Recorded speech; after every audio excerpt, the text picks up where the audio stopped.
And we're live right at 8:30. Punctual set of folks tonight.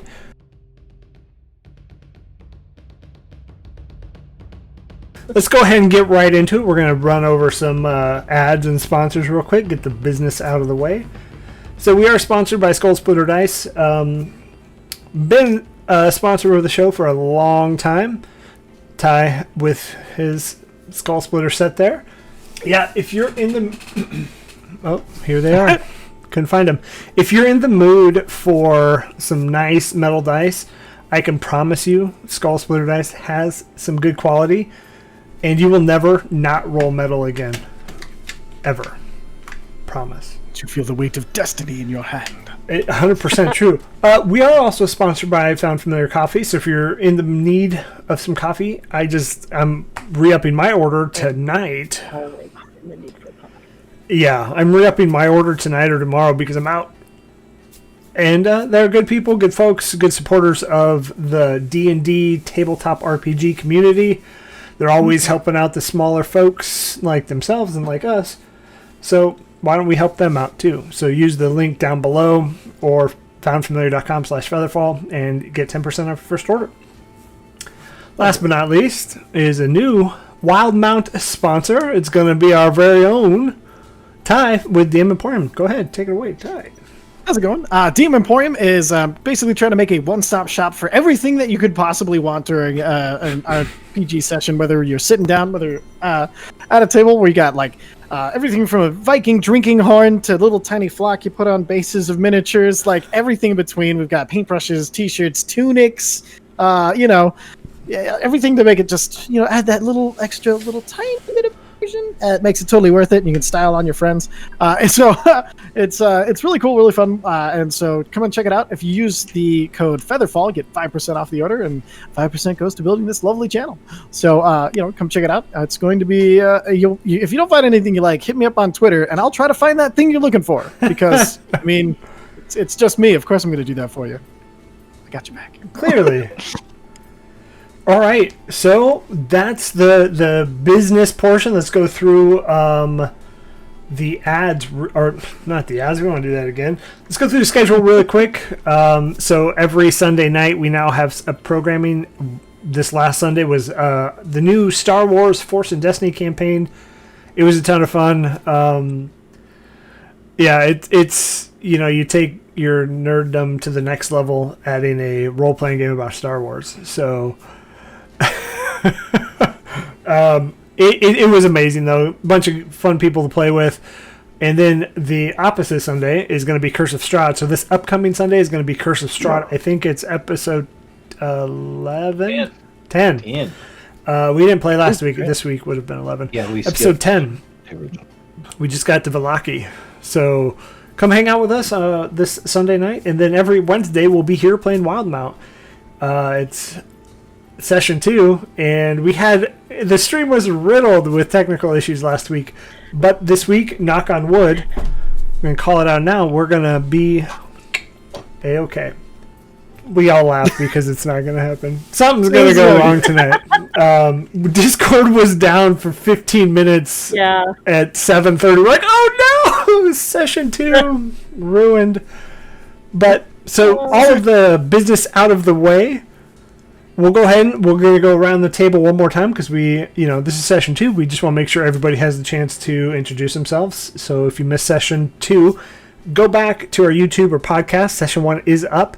Also, our session 0 is up. So you can meet the characters. You can meet the people a little bit more. But let's go ahead and introduce. We'll start in the bottom corner. Belle. Always. Hi, I'm Belle. I use she, her pronouns. I'm playing Fuelan, who uses she, her pronouns also. You can find me otherwise on Twitter under BellBell, or I do play in a game every other Sunday on the channel Fable Lane, where I am a little rat bard named Rubbish. She just wants the best for everyone. That's on Sundays at 6 p.m. Pacific, 9 p.m. Eastern, every other Sunday, though there might be schedule changes in the future to do it more often, which will be very exciting. But yeah, that's me. Nice. And then we'll go across. Chris, everybody knows you, but feel free. That's me. Everybody knows me. Yeah, my name's Chris. 2 socks everywhere on all social things. Because you can't just have one. You have 2. I am the DM for the Curse of Strahd game here on FeatherFall TableTop. I'm a player in this game. I'm a player in the Force and Destiny game. So I'm just kind of active here. Check us out in the Discord if you want to get chatty. That's where I spend most of my time. I'm in the middle, like elbow deep into home renovations right now. So, I mean, if you are a plumber and you want to come and fix my kitchen drain pipe, I will gladly pay you. I have like extra sets of dice I can just give you. Like, we'll do that. So that's dice. what I'm at right now. Sorry, this is on taking up so much brain power, home renovations. But yeah, here we are. I'm excited for session 2. Yeah, there we go. That's me. And Travis. Sorry. So I'm Travis, he, him, pronouns. I'm not up to anything special these days, so besides this. So I play Lysander Frew, same pronouns, and that's, I don't know what else to say, man. That's about it. It's Travis. Yep. I'm boring. You are not. You're very, very special to everybody. Yeah. I found out last time that Vaughn is a wild card. This is true. And we'll go across to Lynn. Hi, everybody. I'm Lynn, and I'm playing Emethael, who is our not quite as flaky as she seems at a first blush cleric of the Weaver, I promise. You can follow me on Twitter. I spend a lot of my time updating things. I've got some really cool stuff coming up soon. I don't know exactly how soon I can announce it, but Twitter will be where I announce it first and on my Patreon, so come and follow me and say hey. So. Awesome. And we'll move up, Yep. top right corner, Ty. Hi, I'm Ty. Going to be playing he, him pronouns, also playing a he, him. It's going to be Brant Heightstagger. He is a Fire Ganassi Echo Knight who, is also next to Lezo. So I just packed as much Wildemount in the backstory as possible. So we'll see how much of it comes up, and hopefully it'll be a good time. Yeah, that's me. Awesome. And I am Bob. I'm DM of Wildemount, Force and Destiny, player in Curse of Strahd. Got too much things happening at once. Currently addicted to Minecraft. Playing way too much. But it's fun. Also, there was something I forgot. We were supposed to do it last week, but this week we have been gifted, and we're going to forward this gift out to everybody, a spell slot counter from Arcane Spectacles. So if you haven't seen it yet, go to Arcane Spectacles Etsy shop. They're amazing. We will be doing the giveaway tonight. It'll last for about a week. So it's amazing. It's a spell slot, so it has all your spell slots, and then you put, a D6 or however many you get for that in the associated number. A really fun addition to, perfect, thank you, Ty, it's in the chat. Perfect addition to your game so you can remember it. I mean, many of us do use D&D Beyond or Roll20 or whatever it may be, but if you're in a home game, amazing for it, and they are... I haven't opened this one yet, I need to. I kind of don't want to, I'm not sure yet, because we're giving it away. I want to open it so I can show everybody, but... Yeah, so that'll be tonight. At home DM, you can just look over and see people's spell slots. So get them for your players and be like, don't forget to mark it off. Don't forget to mark it off. Yeah, I see. You cast Firebolt like 5 times, man. You have 3 level 3 spells. Yeah. I've never noticed anybody doing that. 1 second. It's more of a meme than a reality. All right. Sorry about that. Alexa decided to chime in on me. Well, And don't forget that Arcane Spectacles has a bunch of freaking sweet magic wands. Some are made of dice. I just want to throw that out there. They're freaking cool. Yeah. Okay, now you're speaking my language right there. I have to go check. So yeah, go check out Arcane Spectacles. They're great in the community as well. I do believe they're doing a giveaway on their channel or on their Twitter, so it may still be up, may not be up, but go check them out. Give them a follow. Tell them FeatherFall sent you. Yeah. All right. How about we get into the game? We're here to play D&D, right? Not here to listen to us talk about wands and business. I could listen to you all day, but okay. So the story started out with 4 of you actually meeting up at the Starostas, taking a little piece of a tab from the poster they hung at the community center billboard at the local college. Kidding, that's not where you got it all. But somehow or another, you all have been received the idea that the Staros is in need of some assistance, and so you all met and were introduced to the assistant, which still the name has not been given or asked, or I think it's just going to be the assistant. Going forward, the official assistant of Big Fish. Big Fish. Yeah. The official assistant. The official. Love it. I thought you were calling him official. And maybe as a test to make sure your commitment, merit, morals, whatever it may be, they asked you to go check on a grifter and deal with them. Grifter happened to be a person by the name of Vaughn, and it was our very own Travis. So after talking and making sure that Vaughn is not a grifter, Vaughn is not up to nefarious deeds within the tavern, you went back to talk to the assistant, brought him a trust, and Technically, we were only told to find out if he was a grifter. They didn't say anything else beyond that. So we brought him back with us to show him, like, look, there he is. hey, he's not. He's fine. He's very fine. Look at him. Isn't he charming? You like him. That actually opened up some bigger fish missions. I can't. It's gonna happen all night tonight too. It opened up some bigger missions. So you were given the task to talk to old Bernard down at the docks, and maybe find out. He's known to tell a couple, spin a couple yarns in his day. Maybe talk about a whale of a tale of. And you also talked about some mysterious sightings at a cave. So where you left off was on your way to Bernard. So we'll go ahead and we'll start there and take it over to you.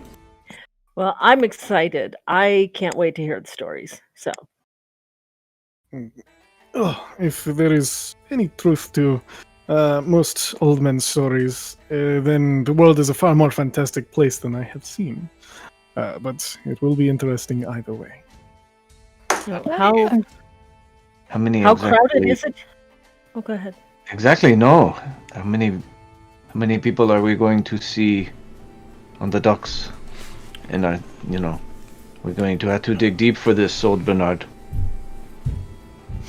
That is my Luckily, question. they usually hang out in a place that is just in the center of things. They like to make sure that there's somebody around that if they just start talking, people will assume they're talking to someone, and then someone will stop, and then they can talk to them. This is how lots of the older gentlemen work at the docks.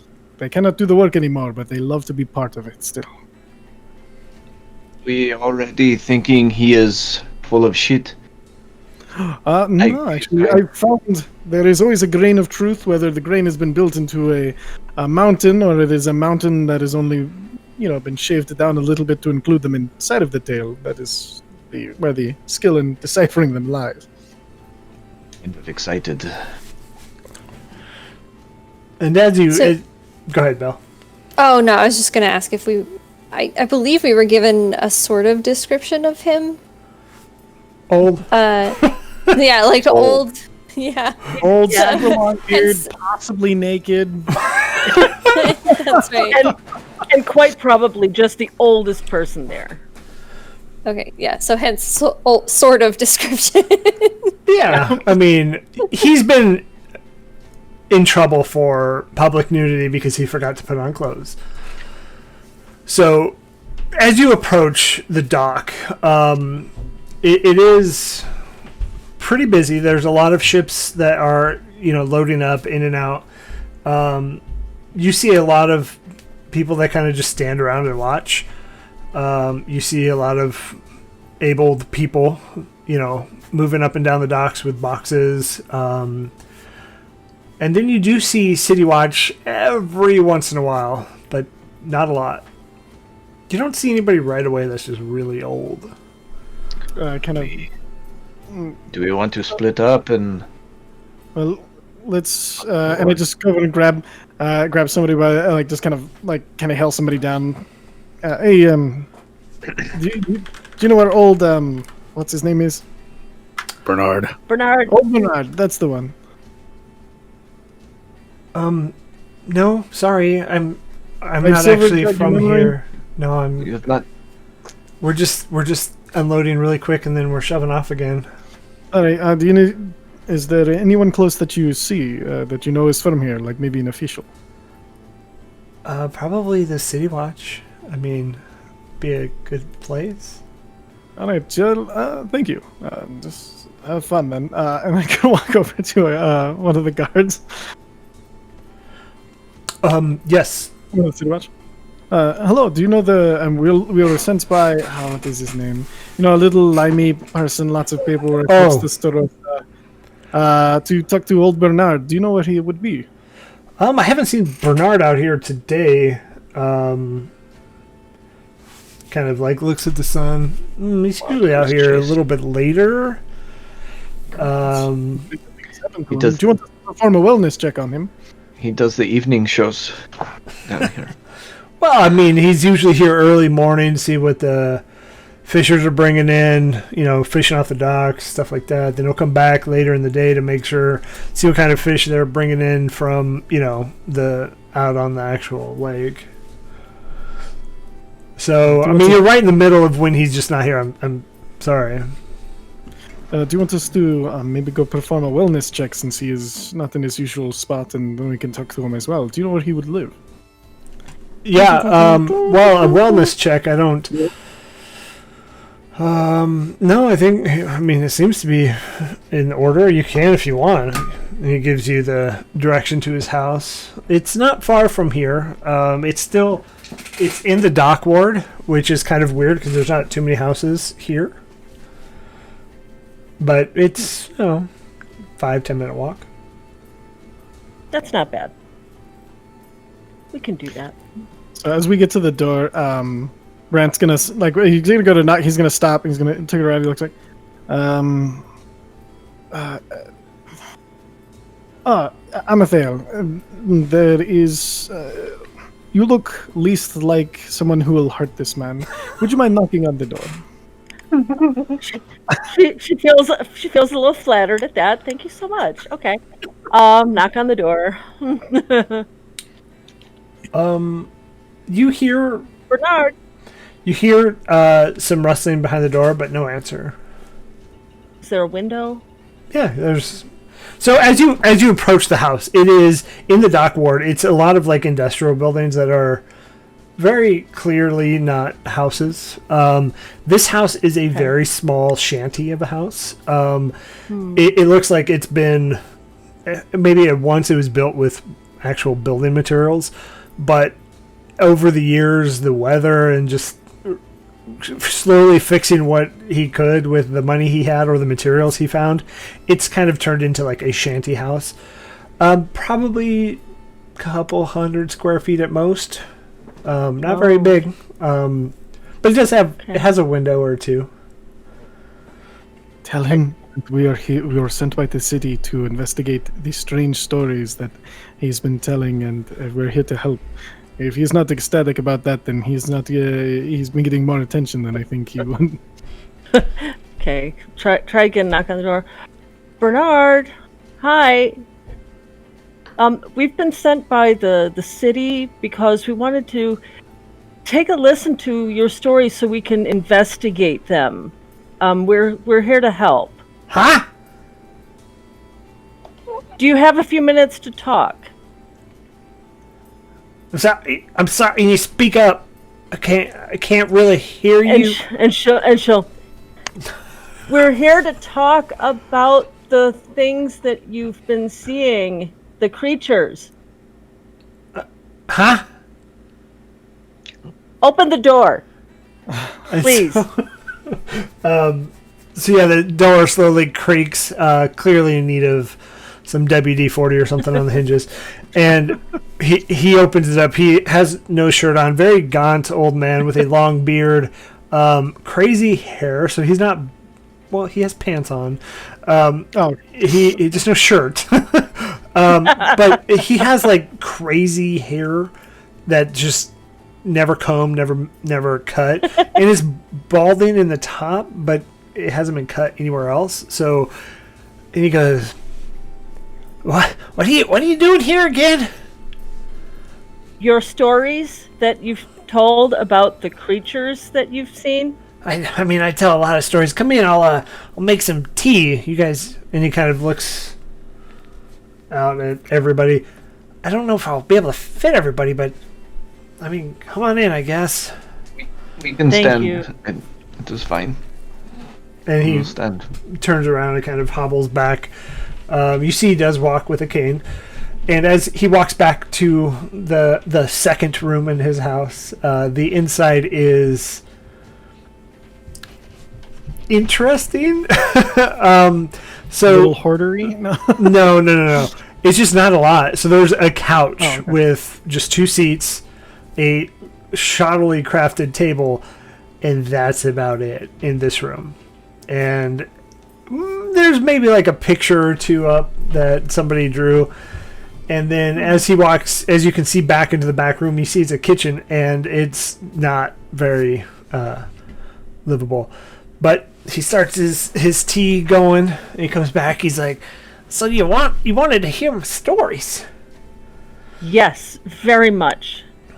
So there was one time I was out fishing on the Oostelak over here, and How old were you in this story? I don't know. It's been an age or 2, but I was out fishing. The most recent one, so that way we can kill that thing, and then we'll come back for more stories, I promise.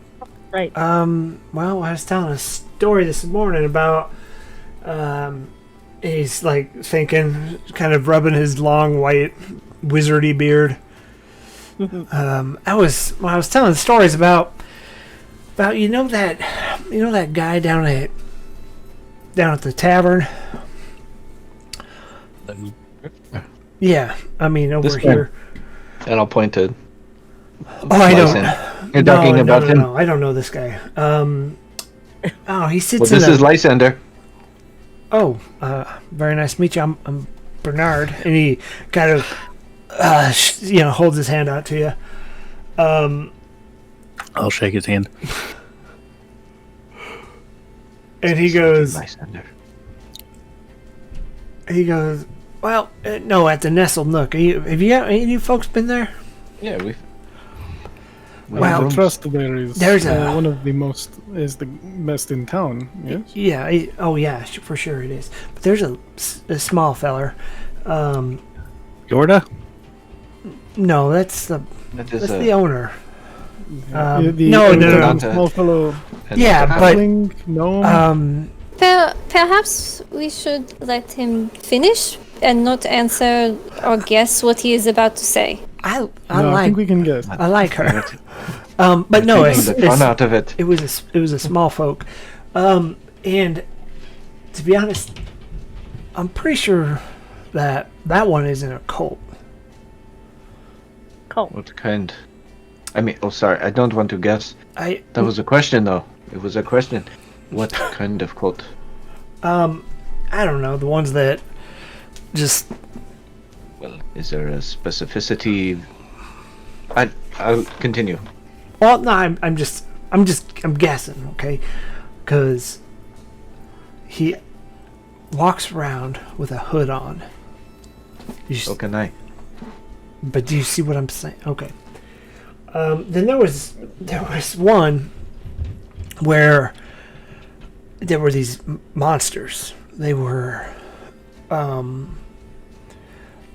He looks down, and the teapot whistles. He's like, "Oh, I'll be right back." And so he gets up on his little cane and walks away. Just curious, is there a pillow on the couch? Oh yeah, sure. Yeah, I'm gonna slip 2 gold into the pillow. Into the pillow. Yes, slipping 2 gold into the pillow. So, Well, to be fair, it doesn't look like this place gets turned down very often, so it may be a while before he finds it. Well, that's when he'll need it most. I'm just gonna leave. I'll leave it on a stack on the table then. Just wait and farm for whenever he notices it. Sure. It'll be like finding $5 in your pocket. You know? Right? The best, also. Except 2 gold is more like Oh yeah, finding a like couple $100 months' bill. wages. Yeah. In some places. It's gonna be really good for him. My character got a windfall, and he feels really bad for this old man because he knows plenty of them like them in Broken Bank.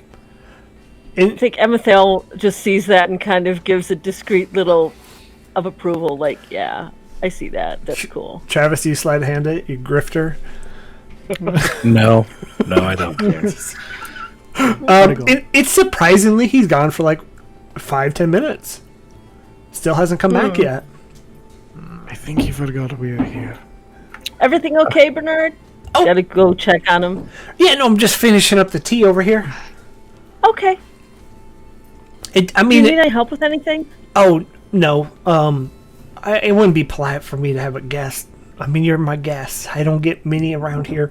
But to get the tea just right, it takes a while. Sorry, it'll just be 1 minute. Can I insight check whatever the heck is going on? Yeah. Yeah, go ahead. Yeah, I think I'd like to join in on that. I only rolled a 6. So plus 0. If Amethel wants to help, either you can roll or Flylon, you can roll advantage. I am 100% sure the cleric has a better insight than me. 14. 14. Not great. Not bad either. You get the idea that he doesn't move fast, and he's kind of doing his thing. Maybe his stories don't really. It's like the tinfoil hat wearing conspiracy theorist, as he's talking about like the gnome with the wearing a hood. Yeah. But he comes back 5 minutes later. So total 15 minutes gone. He's got 5 cups of tea. He walks in here. He's like, here's the tea. I'm sorry it took so long. And he's straining because normally he walks with a cane. Got it. Does he have his cane on him? No. He's trying to hold the tray. Mage hand. Yeah, I'll mage hand or. Oh, wow. close. Oh, thank you. I'll go grab his cane real quick so he doesn't have to go get it and then bring it and just hand it to him. Yeah, as you look into the kitchen, there, like, it was up against the counter. There is bare. You guys are too kind. I'm gonna hand it to him and then step back into the kitchen. Can I slide a hand to ration? He's not paying attention to you, so yeah, you could do it. I'm not even gonna have you roll. You just fit one in there, and he comes. Just so I don't like slam the cupboard or anything. He comes and sits down. He's like, "Oh, this is where I put that gold." And he just takes it and puts it back in his pocket. I totally forgot. But kind on you all for not taking it. And he goes, "Okay, where was I? Oh, that gnome." So not only does he always wear a hood, but he walks around with candles sometimes. I think that was the monsters you were going to tell us about. I think the gnome may be awakening monsters. What evils is he going to bring to this city? That's what I've been trying to say. Nobody's listening. Have you seen any monsters that he has brought already listening. that maybe we can... Well, I saw this dog with 2 heads. Have you ever seen a dog with 2 heads? I have not. Only in my studies. And what? Oh, smart. You're a smart guy. What was it? What was in your studies? Well, it's when you are reading up on the gods of the 9 hells, you come up with some crazy stuff. That sounds terrible. I bet you got some stories. Would you? No. Would you pleasure? An old man with a story, please. I would love it. You tell one. I'll tell one. I just told one. Well, you finish. Well, I think so. I saw a dog. The story has to have an end. With 2 heads in. I don't think it's the only one. I heard a bunch of barking over at his place. A bunch, and like more than one dog. Can I recall anything during my studies of like a 2-headed dog? Give me a wisdom check. Whiz. It's a natural 16 plus 0. I'm more intellectual. More of a. So, but 16. Yeah, so you can know that there's all kinds of dogs that you know about, like demon dogs, devil dogs. The devil dog, which is the chocolate thing that abominations. But no, so there's like Cerberus is a thing. The 3-headed dogs. There's hellhounds. There's phased dogs. All kinds of stuff that you have read about. But a 2-headed one, you can't remember out of that list off the top of your head. There are so many dogs that I can't quite remember this one, but it wouldn't be out of the question that there would be some sort of 2-headed dog. And you said it at his place? Yeah, so one night, don't tell anybody, you get me in trouble. One night I went and peeked in to the basement, and it gets all animated, and I saw a dog in the basement. The 2-headed one, or just a regular? It was dark, I couldn't see. I only saw one head. Has anyone seen this little fellow since you've heard the barking? Bilbus? Yeah, he's a regular at the Nestled Nook. I'm amazed. If you guys fancy there often, I'm amazed you don't know him. Well, we're still out of town. Haven't had a lot of chance to sit down with strangers. Just once, and one memorable one. So, go ahead. This someone I would have seen, having been in the Nestled Nook for at least a little while before the party came up and so rudely sat at my table. That doesn't sound like a party member that we have. I feel called out. I feel attacked. Give me a perception check, and we'll do this like in the past. God damn it, the one. Historical perception. Oh my God, Natural you're one. kidding me. The natural one. So Travis, That's can we every send you roll new this game dice? so far? Can we send you new dice? no. I'm going to switch to a new set right now, though, or a different set. Okay. Do you have any metal dice? No, I do not. See, that's your problem. So here, see, It is. both Skull Splitter Dice and DM Emporium both sell high quality metal dice. I know some guys that can get you some percentages off. Yep. I know a guy. Know a guy. I mean, look at this thing. Look at how beautiful it is. Don't you want some? All right. Metal?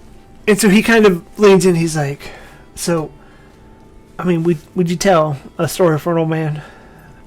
Some of the guys down at the dock, they're too busy to listen to me rant and rave anymore. I just recently lost my old buddy who we used to, we work down there. That's why we go down there. We used to fish together. It was about 4 or 5 years ago. But if you can spare the time, you all look like busy people. That is true. We are busy people. I don't think we could tell this tale right now. I have a short one I will share with you. All right, so he just leans back into the. As he leans back, he's like, "Have you ever been to the Clovis Concord anywhere on the Menagerie Coast? Oh no, I've never been really outside of this. Oh, well, Area. you should if you ever have the opportunity. The beautiful golden shores and the sparkling seas are something that your heart will stop in its chest just to see, and it will be worth it. But there, you will see all of the guards there are known as Zalezo. They carry this half plate, and the interesting thing about the Zalezo are, you don't apply to become a Zalezo. There is a pit of champions, a kind of contenders arena in order to become one of the guards. When I was only a boy, merely 15 years old, my father had taught me well, and I was fighting in these pits, and there was a magic user who thought himself he was going to win because, of course, he had magic.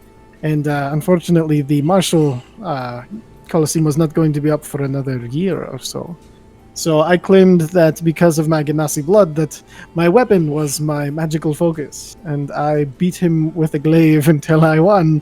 And I continued. He took it as a very strong slight against his quest and personality, and has sworn revenge on me. So a story that ends in revenge, sworn revenge. In order to become a city guard, that's not so bad, yeah. Mathel's just like, that was great. She's just being so supportive. Like, that was awesome. She loves storytellers.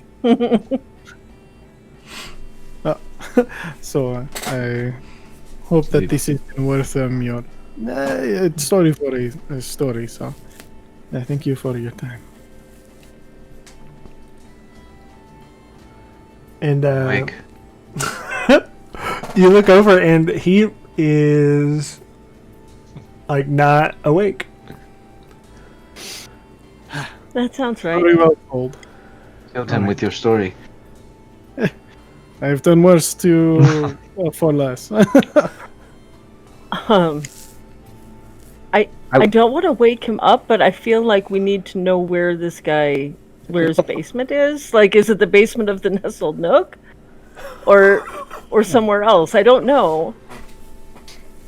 It is Bilbus's home. I mean, Maybe we go.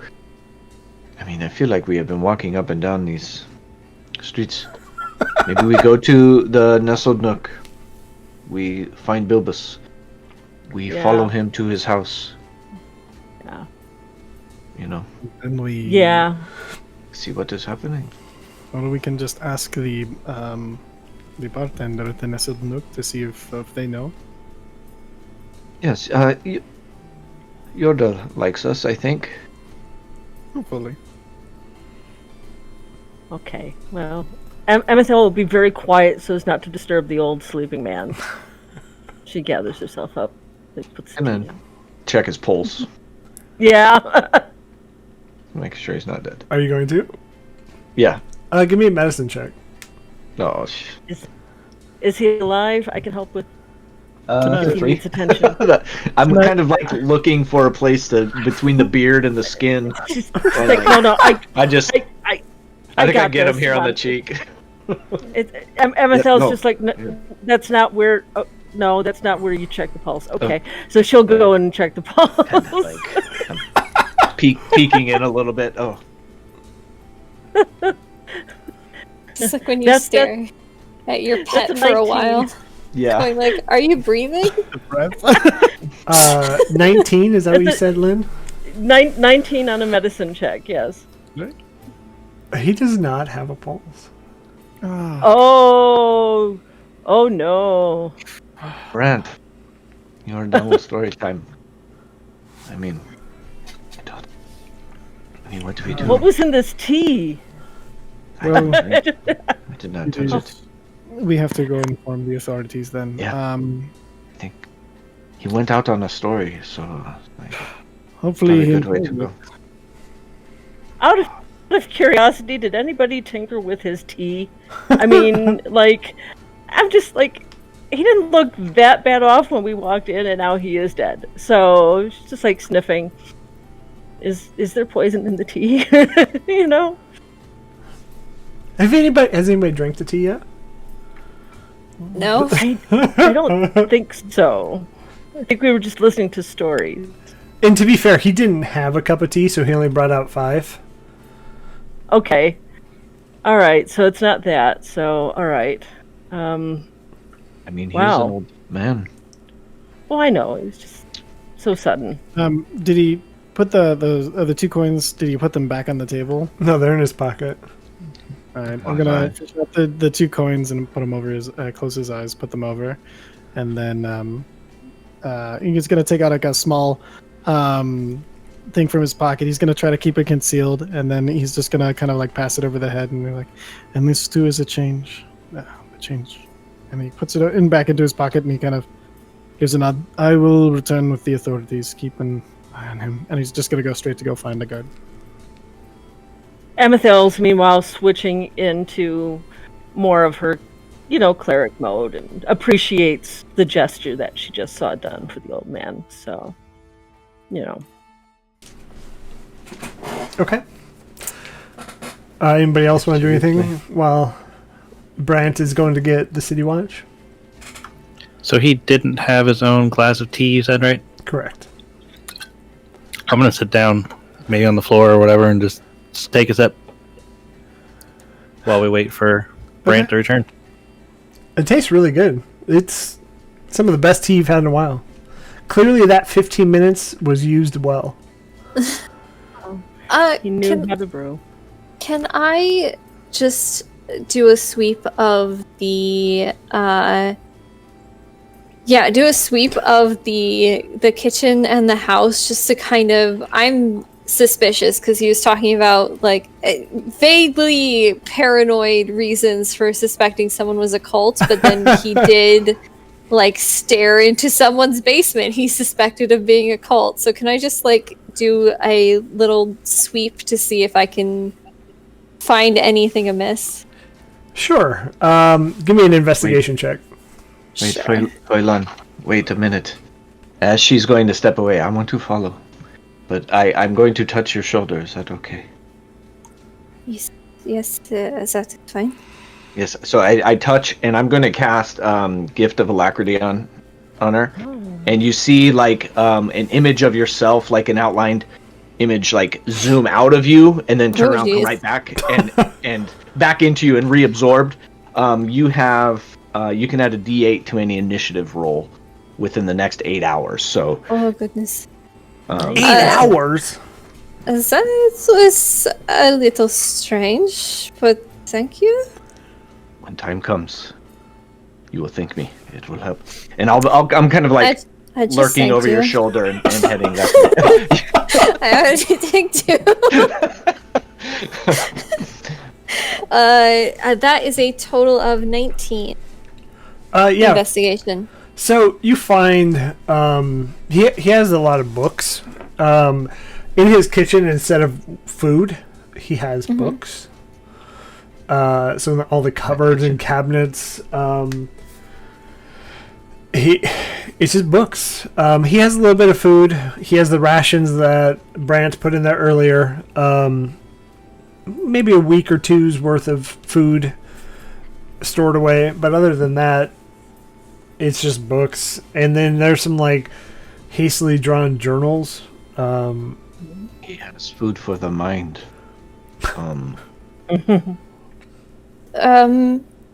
Just two questions. What are the subjects of the books, and are like the journals something that Fwylon would like see on first glance, and if she like opened it, would it look like something she wanted to page through? So the subjects of the books are going to be like how to catch fish, like fishing tips Nautical. and tricks, nautical, how to Fly fishing aficionado. yeah, that's a good one. How to sail, stuff like that. Very nautically themed. Nothing like it's all like knot stories. Not to not. Yeah, book on knots. That's a good one. And did you say there was like journals? And then there were some journals, and as Fwylon, you grab some of them.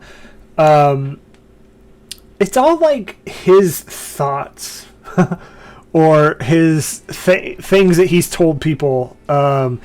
You see one that and it has like the day and the time-ish, and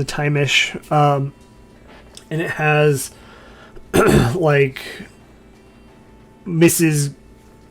Crench was, taking out the trash and stuff like that. It was very what he saw out his window. Can I try and find like some of the more recent entries and anything that mentions like the two-headed dog or monsters or the gnome? So you on the top stack of the journals is the most recent one, and one was a crude drawing of Bilbus, and it's labeled Bilbus. It has like no really defining features other than it's a short person, like it's a shorter in stature, so there's no like you couldn't use it to identify Bilbus. But then it also has two-headed dog seen in basement, even though he told you that he didn't see the heads on the dog. And then it has Bilbus Colt ?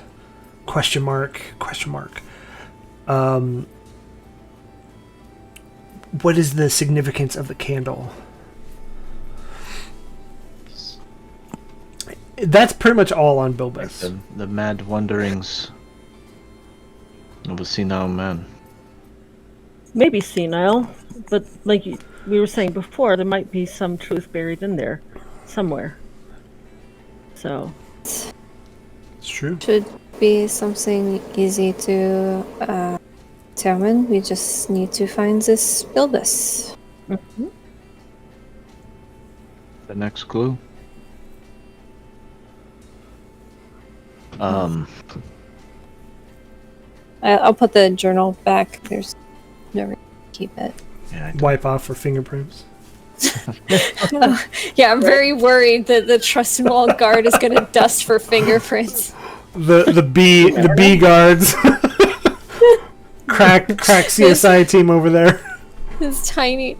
I mean, we came to get them. What are they like? They will know that we were in his house and last came to see him. My fingerprints on his journal aren't gonna do much. So 15 minutes go by, and Brant, you arrive back with one of the city watch. And he's like, okay, take me to the body, I guess. Yes, he is in his home, of course. Follow me.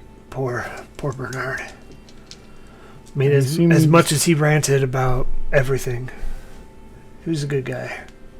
He did seem pleasant, and I'm sorry that I was... At least, I think he would not have wanted to go alone, and so it is good that we were there for him. Yeah, I mean, ever since his buddy died, he's just... He said 4 years ago. Just couldn't let it go. I mean, they were really like two peas in a pod. Well, hopefully they will be again. And you all head back. Anybody want to do anything in the house before the guard shows up? You guys want to steal his stuff? Nope. no, but What kind of adventure?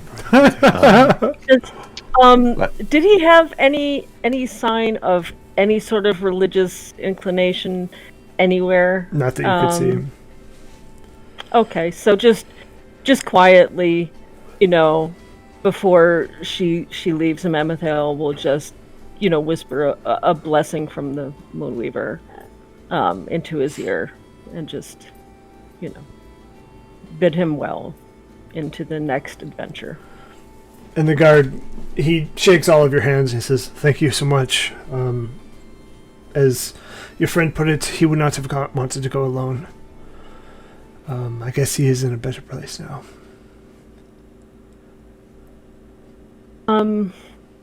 Because he mentioned it, and I'm rather curious, I'm new to these parts. What happened to his old friend? It was 2 years ago. It was a boating accident, I believe. He was out fishing on the Ustalak, and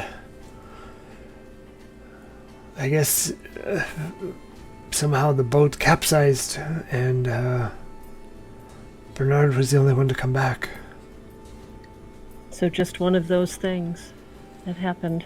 Yeah, it was. I mean, the Oostelak is known for its swells, but it is sad when, two staples of the town, a tragedy strikes.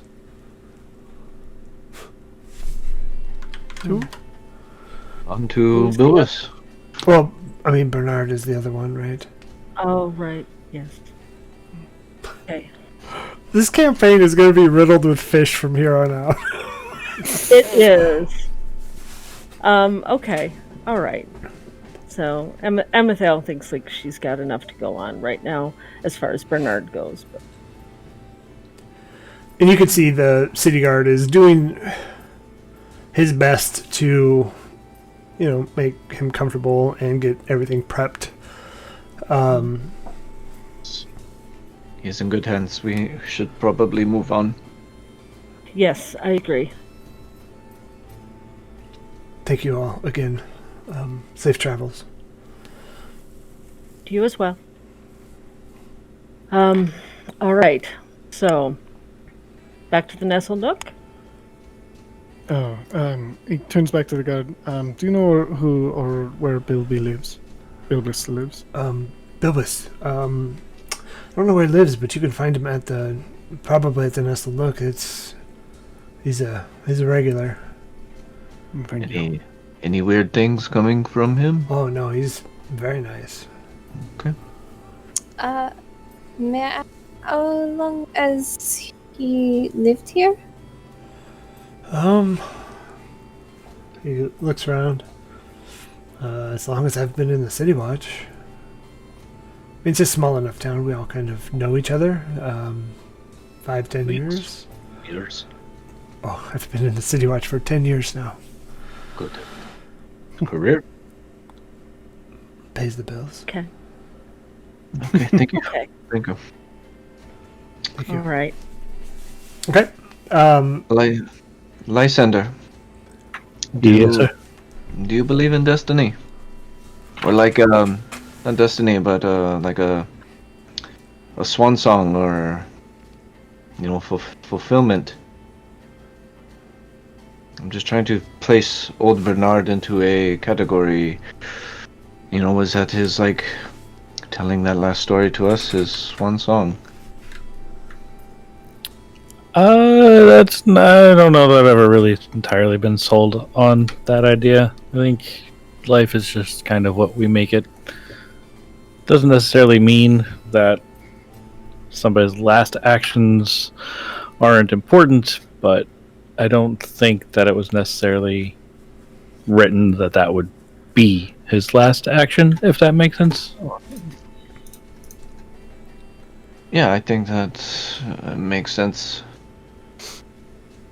I'm just trying to categorize. Maybe it's just wrong place, wrong time. Well, I mean, we got some info out of it. Hopefully good, valid info. So I don't know if it's the wrong place or the wrong time. Could have still been the right place and the right time for us, but just lucky. I don't know about destiny or anything of that nature. Well, let's go find a two-headed dog. Bark, bark, let's go. One for each head, I like that. This guy gets it. Brent is quick. He is, so I keep him around. He's very quick. You keep me around because you have a shield in the glaive. I don't tell them a lie. Okay. So you guys want to leave Bernard's shantytown house? Yeah. I could use a drink. Let's go. A drink sounds very nice, actually. And then back to the Nestled Nook, huh? Again, we are here. So 2 times We're just in one gonna day. yo-yo around the whole town. Maybe we got the wrong grifter. It's possible. Build it. the first time. I mean, they got what they paid for, very little. That's true. I'm looking for a gnome. Okay. We walk in there. Yeah, so there's quite a few. It's 30% gnome in Trustenwald, and it's probably represented here at the Nestled Nook. So as you walk in, go ahead. Oh, did his little sketch have a beard on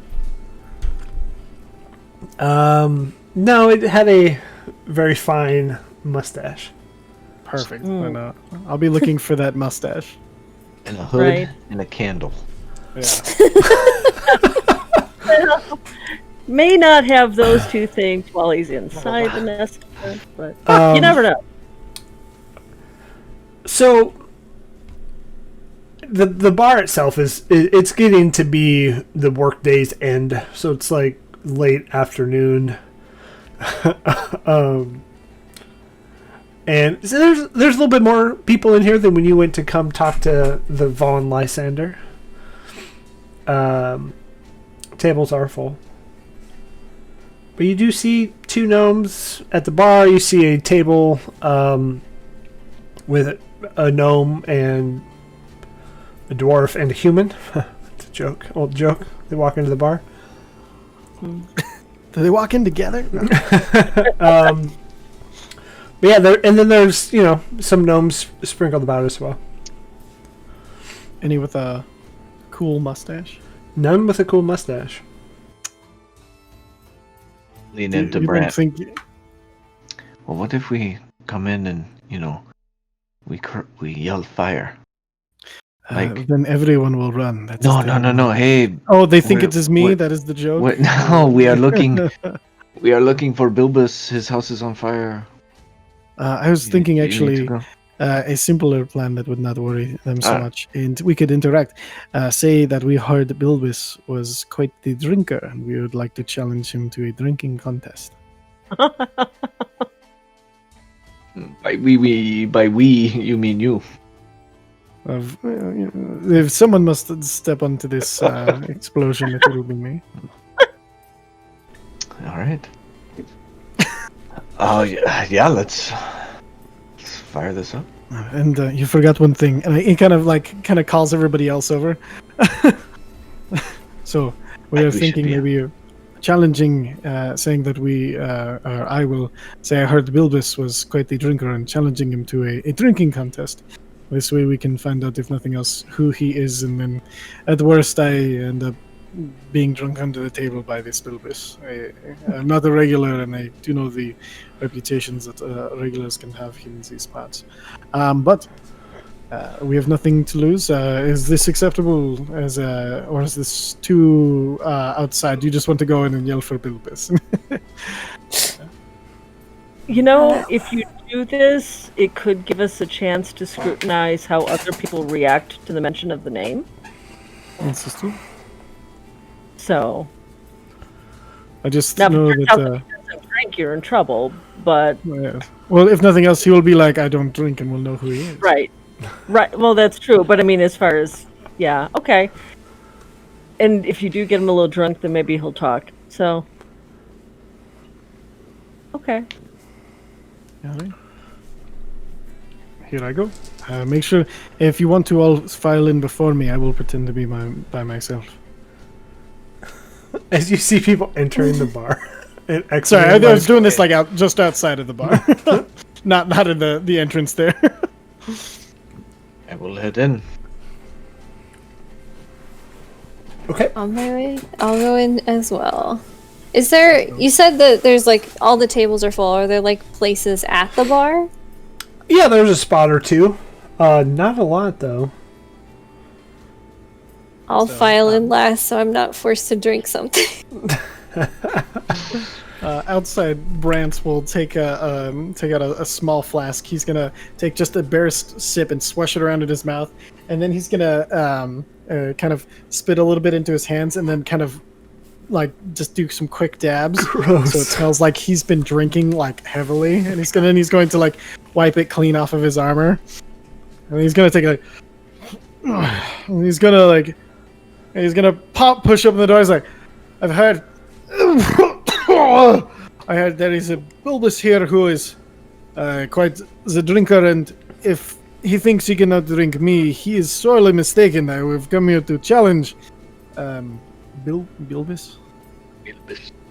And you hear everybody just stop and kind of go. Get a load of this guy. Is Then there a Bilbis here? give me a perception check. Everybody can do this too. Yeah. Oh, damn. 7. 16. 16. 15. 5.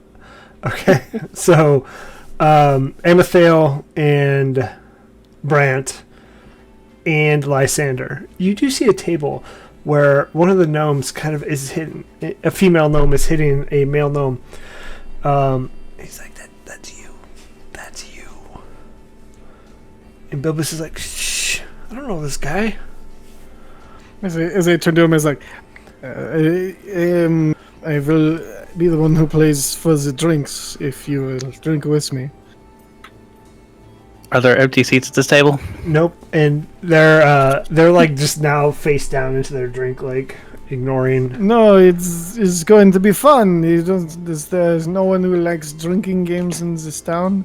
They told me to come here and that the regular here was Bilbis, and he would be the one to talk to, but apparently the other Indians didn't want to do drinking games either, so you and me will drink, and we will tell stories, and then one of us will pass out, and the other will take the 5 gold of the bet.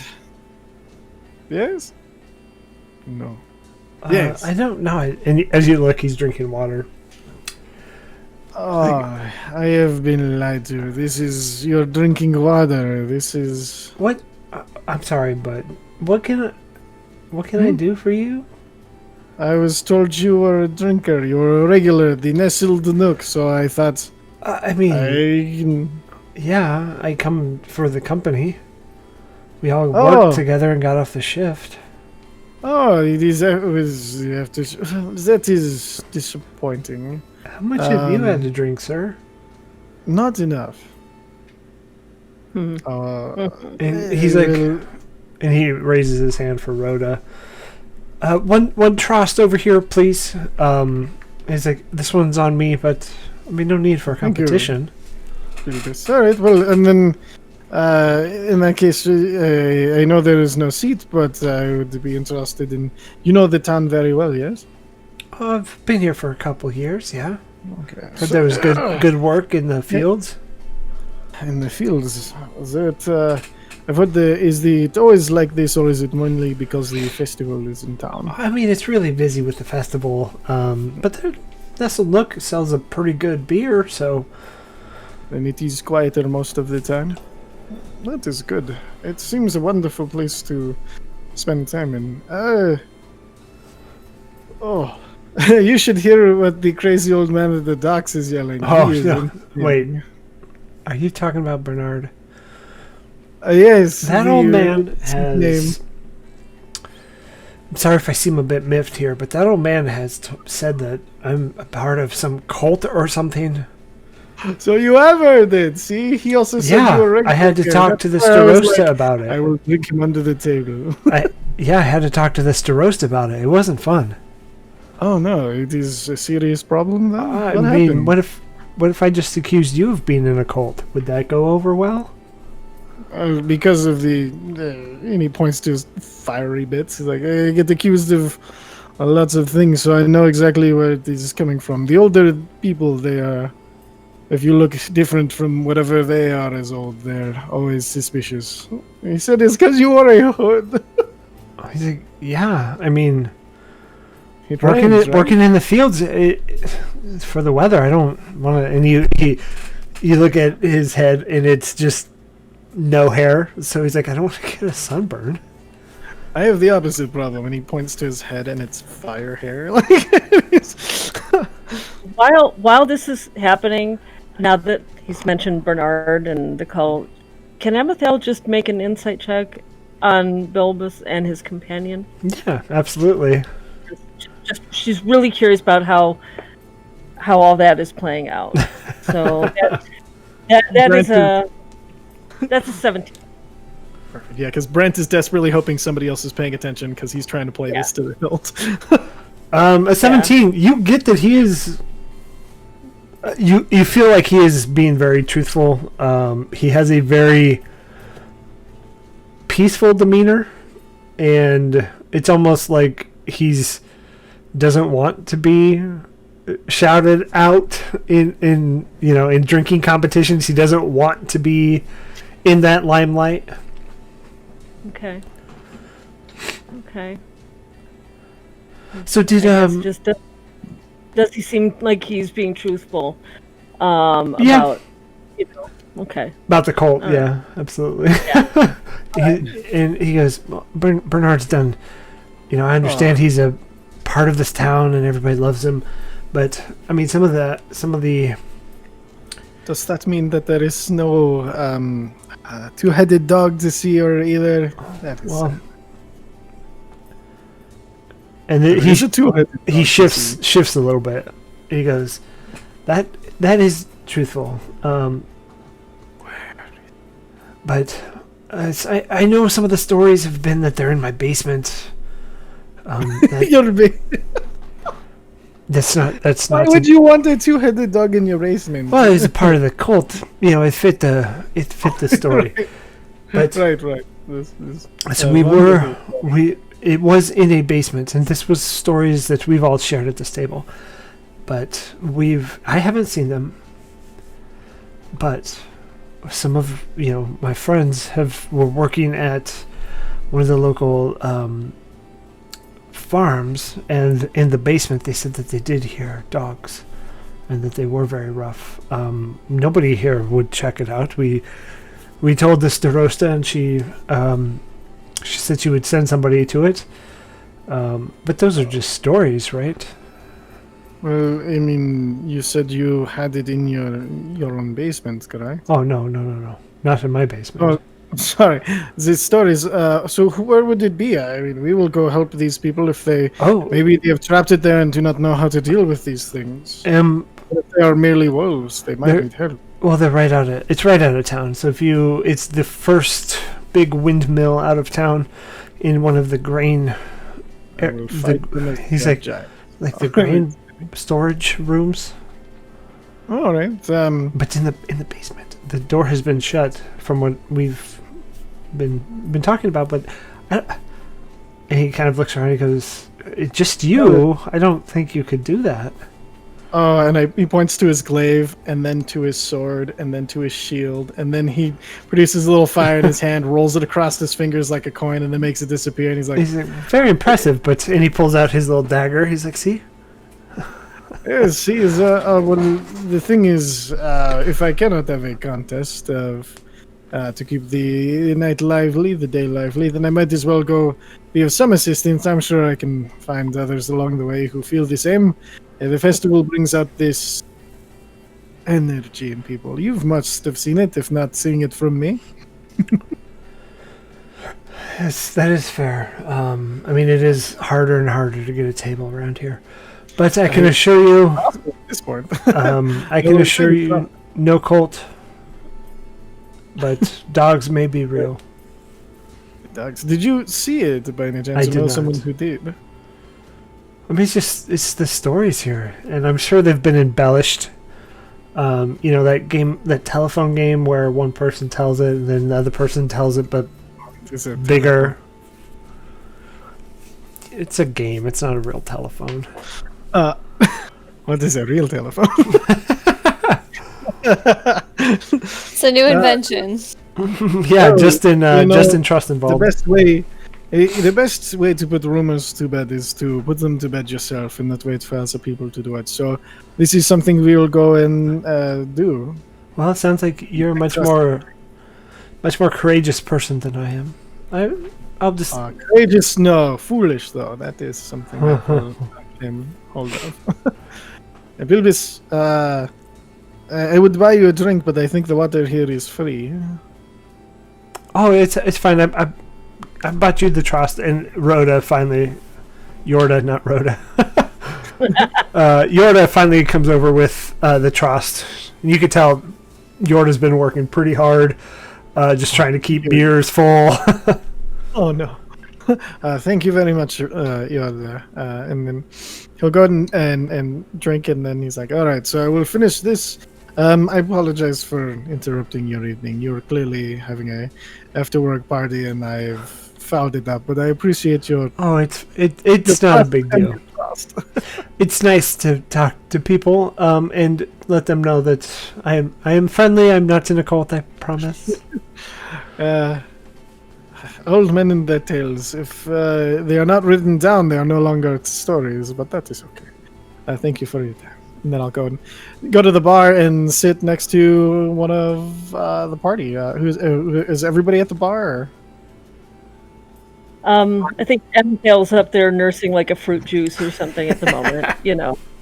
I'm standing nearish the bar, but taking advantage that there's nowhere to actually be at the bar to just sort of watch things happening. Yeah. Awkwardly looming over somebody who's sitting, just like waiting for a table to open up. You know. I'm standing near the bar, just sipping on like a fruit juice or something, and I've just been kind of watching, trying not to be too obvious, but watching Brant's conversation with Bilbus. I'll head over and I'll sit next to Quince, and then as I finish about half the trust, I'll kind of slide the other. I'll like finish half of it while walking over there, and then slide him the rest as I sit down. He's like, "You look like you're one for adventure. Do you want to help me go slay some two-headed dogs?" Yeah. So are we following him home? No, this is Going to his basement, right? No, that is ridiculous. It is just outside the town there. Is the different basement we are going to. Changing plans. Changing plans. He is Right. not a dangerous man. He is an innocent person who is involved in nasty rumors. Oh, Let's not judge him by the surface, but too much to it. I got to hold on. There we are. All right, so I'll dial it back. There we are. Do I sound? yeah, Brant, you can stop acting. It's fine. Nothing. And then he leans in very close. He's like, "Never until you're outside of the view." Too close. All right. And as you say too close, he blows in your ear. Just gets up. All right. Onward then. Okay. Makes his way towards the door. And then out of here. wait outside for everybody else once they start moving. I'll finish whatever I'm drinking and pay Yorda and compliment her for the service because I see she's been working so hard, and I'll make my way out. Yeah, I just like, oh, they're leaving, and I just leave. I haven't gotten a drink or anything. I'm just like, all right, we're done, and I leave. This is finished. Let's go. And I will leave when I see everybody else is gone. So y'all just left the Nestled Nook. And with the loose directions that Bilbus gave you, Ty, you understand that it's the first windmill outside of town to the south west. South northern quadrant. Yeah, nailed it. The old northern. Nailed it. So, what did he say we were going to come in contact with? He said that there was the first windmill out of town would lead us to the hellhounds there, or whatever they are, the two-headed dogs. He said that they were the ones experiencing the difficulty, and I think because he works the fields there and is not human, that this cult thing and aspect arrived, because he said, of course, he has to wear a hood for the weather and everything like that. So I think this is where we should go first, and if nothing else, maybe ask the people there if they are having troubles. They might be welcome and to have somebody take care of this. He is apparently talking to the Starossa about this problem already, and she said she would send somebody, but never has. Interesting. Well, he seemed There's nothing to give me any reason he would lie to us. He was super friendly. He bought me a beer when I barged into his bar. And does anybody know prestidigitation? This is God. As I'm talking, I'm just like waving a hand and casting prestidigitation over and over again. That is so much. That is strange.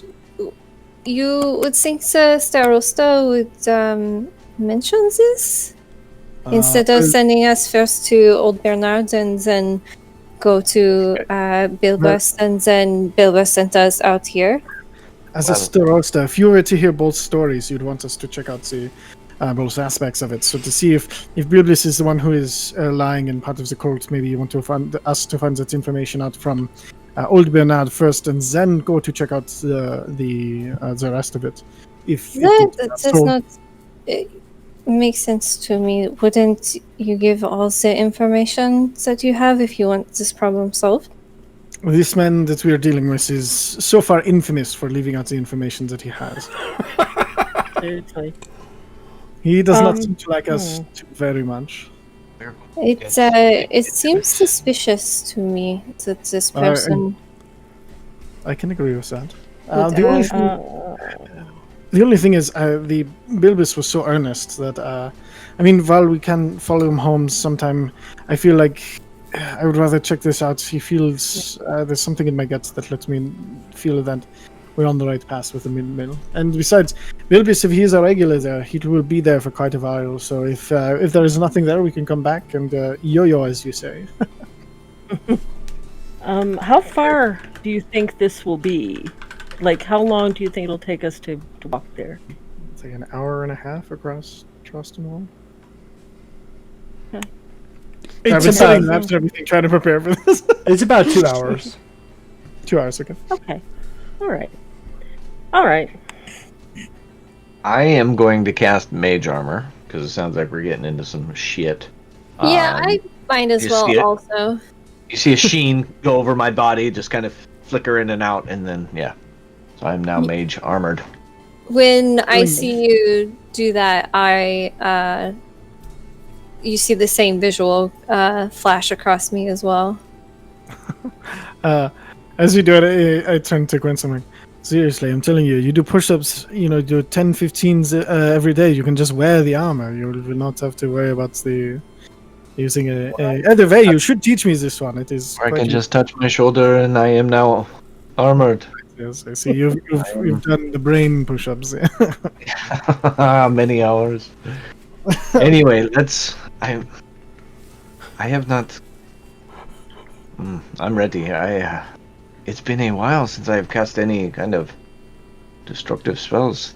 You get that itch a little bit. I do not get that itch. You get it. It's under control. It is now. So you guys heading to the windmill? Yep. All right. It is about an hour and a half of a walk. So it's starting. The sun is starting to set, and it's becoming that like twilight evening ish of almost midsummer. So it's pretty late, 8-ish, if you were to put a time to it. Nice. The walk is pretty uneventful. People are around town kind of looking. You do see that for those of you that have been in Trust Involved for a little bit longer, you do see that the traffic on the streets, so the people walking and the pedestrians, have increased quite a bit. But uneventful, no real happenings. And then as you leave the town of Trust Involved, so if you were to think southwest, it kind of heads on the Amber Road down to the Menagerie Coast. It's 30 minutes outside of Trust Involved, and it's you can see the windmill in the setting sun. It's nice, but a long walk. And so as you show up, you do see a windmill. There's no doors on it, which is odd, But then directly to the right, you do see a granary storage, the exact thing that Bilbus described. And the granary storage is boarded up with a lock around the doors. And there is nobody tending this windmill at the moment. This is the place that was described to me by Bilbus. Okay. They work here.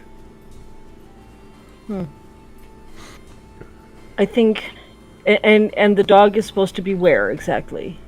He said it was in the basement of the. Did he say the basement of the grain storehouse or in the basement of the house? Grain storehouse. He said it was in the basement of the grain storehouse, and if I know farmers, which I don't, if they're anything like fishermen, though, that they will present that problems are not there and hope they go away. And let's make that true. Out of just precaution, I think Amethyl would cast Detect Magic, see if there's anything afoot. So. Just the magic items that are. Right, on us. Yep, nothing else. Okay, I'll keep it up for the duration as we move in, just to see. So there is a windmill and a storage, but there's no like farmhouse nearby or no farmhouse. Nope. So you get the Trust Involved has several windmills and granaries like directly outside that really report to one like giant area, and so it's a good 2 hours walk to get to the area where the people live. And do we find it suspicious that especially during a festival to have any of your storage like locked up and everything seems kind of insane because you'd be wanting everything out of that kind of. Well, you haven't passed any of the other granaries yet. I mean, like, would we think they've been purposely emptied because of the upcoming event, or do we think that they'd want that on hand, knowing the brewing process? So what you've seen before is that there's been a lot of traffic into the town, and that has subsided in the last day or two. But I don't know if you would understand if a closed granary would be a good or a bad sign. Do we hear dogs? Give me a perception check. Okay. Everybody or just her?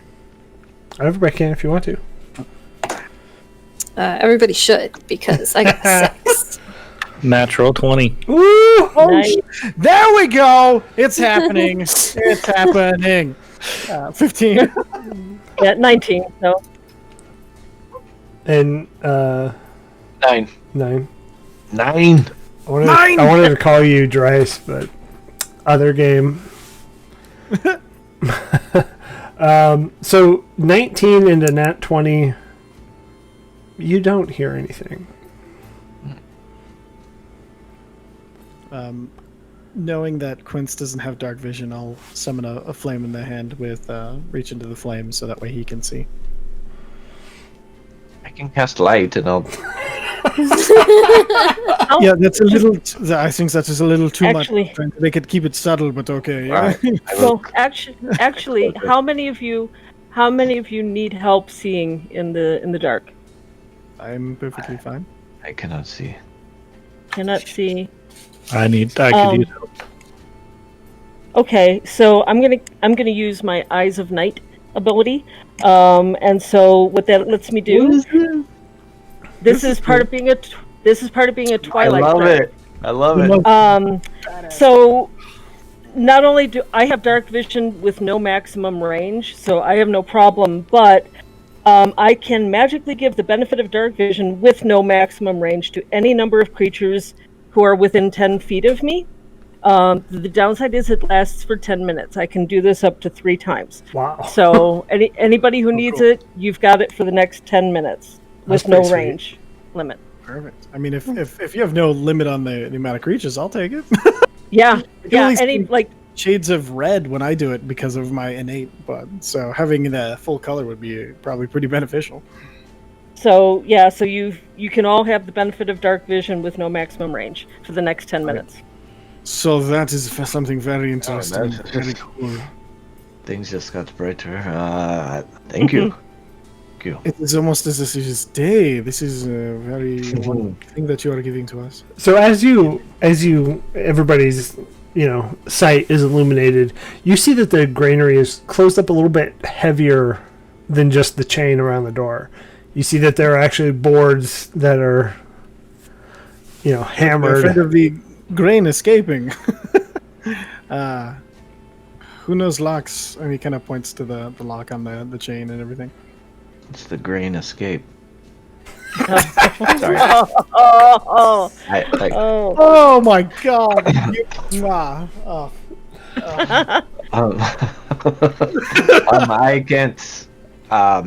I can't do anything here. I think you picked up a grifter. I am able to break this thing, but I have feelings that will alarm anything in the inside. What if? Vaughn's What if we- strong. Yeah. What if we send Vaughn in there and get him to rile the dog up and come running out? Let's not make the assumptions. Vaughn, you're familiar with locks. With locks, yeah. Do you think you could open this one? I can sure try. Volunteering your services. So I'll try and pick the lock. Oh yeah. Okay. As you get closer, you see that there's a lot of nails in those boards that are kind of barricading these doors. But yeah, you can give me a lockpick. Thieves' tools. That's dex, right? Can I Dex cast? plus proficiency if you're proficient in it. When you as you go up, I will, without asking because I'm rude, just put a hand on your arm, and just cast guidance for you to add a D4 to one ability check. I play cleric in my home game. Every time I cast it, my poor party has to put up with guns. It's the worst. Don't do it. I'm sorry. I even brought it up.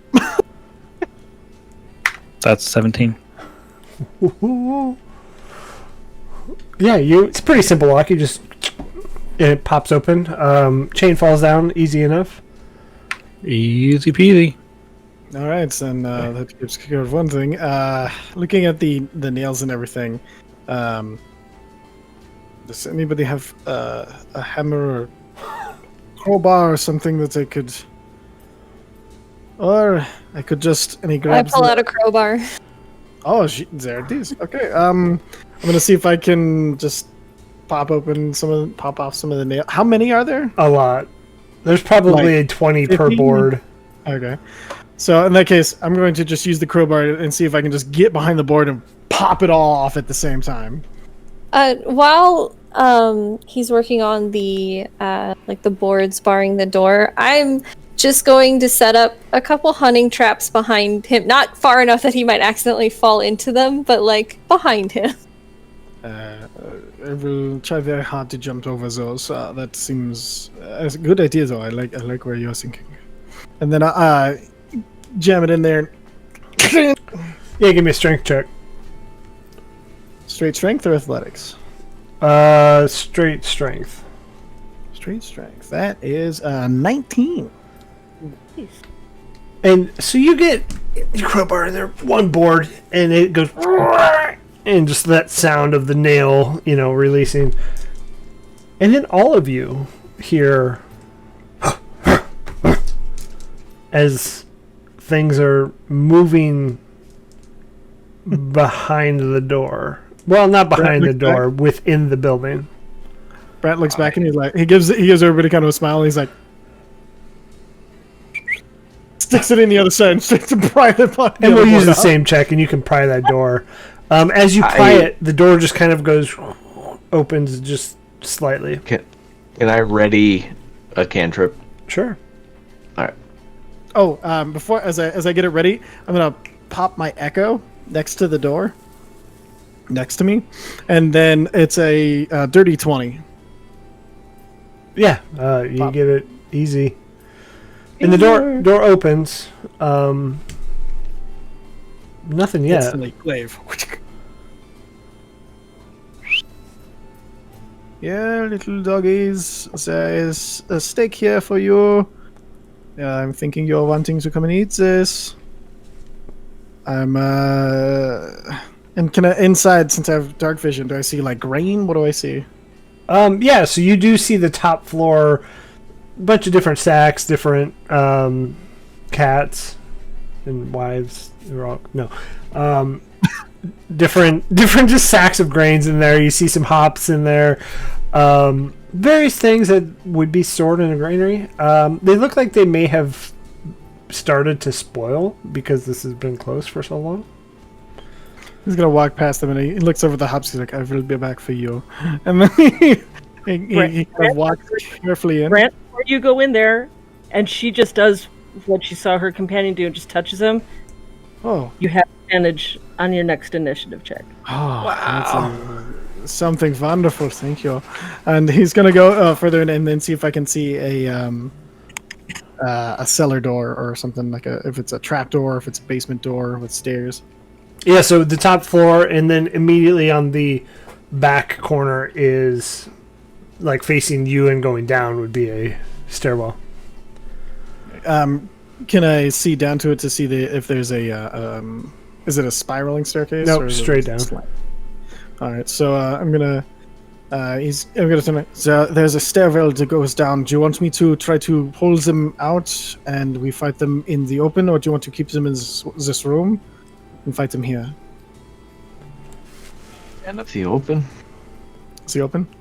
All right, I will try to lead them into your traps. I love this idea. And yes. I apologize. I can be invisible if you would like me to simply check the room first. I think either way, we want them to come out of that room and not fight them. I can teleport between me and my Echo and leave him here to run. So as long as it is within 30 feet, so I think I will be the one most likely not to die from this. And then he's going to go over, and then looking down, he goes kind of down into there, and do I see a door? Down to the stairwell? No, it's just a straight stairwell down. Do you want to go down there? Down into the stairs a little bit. Yeah, you can see it opens up into a wider, almost same floor plan as the above. Perfect. Is there any doors or anything? Or is it just like an open basement? If you're in roll 20. Oh, hello. I should probably do that. I don't see a map in roll 20. Well, because none of you have gone in here yet. I'm there. No. I'm there. It's the upper right-hand corner. It's all black except for that. Well, upper right no. All the players are not on the screen. Only Ty is on the screen. All right, here we are. So you see everybody else sees the logo. Ty, you see this. Clever. Okay, so It I can is. see just this. Yeah. Hold up. Oh shit! No. Look at it. Oh no. Okay. See some sort of beer spill. That's totally not ichor or anything horrible. Look, another one. It's not dried blood, I swear.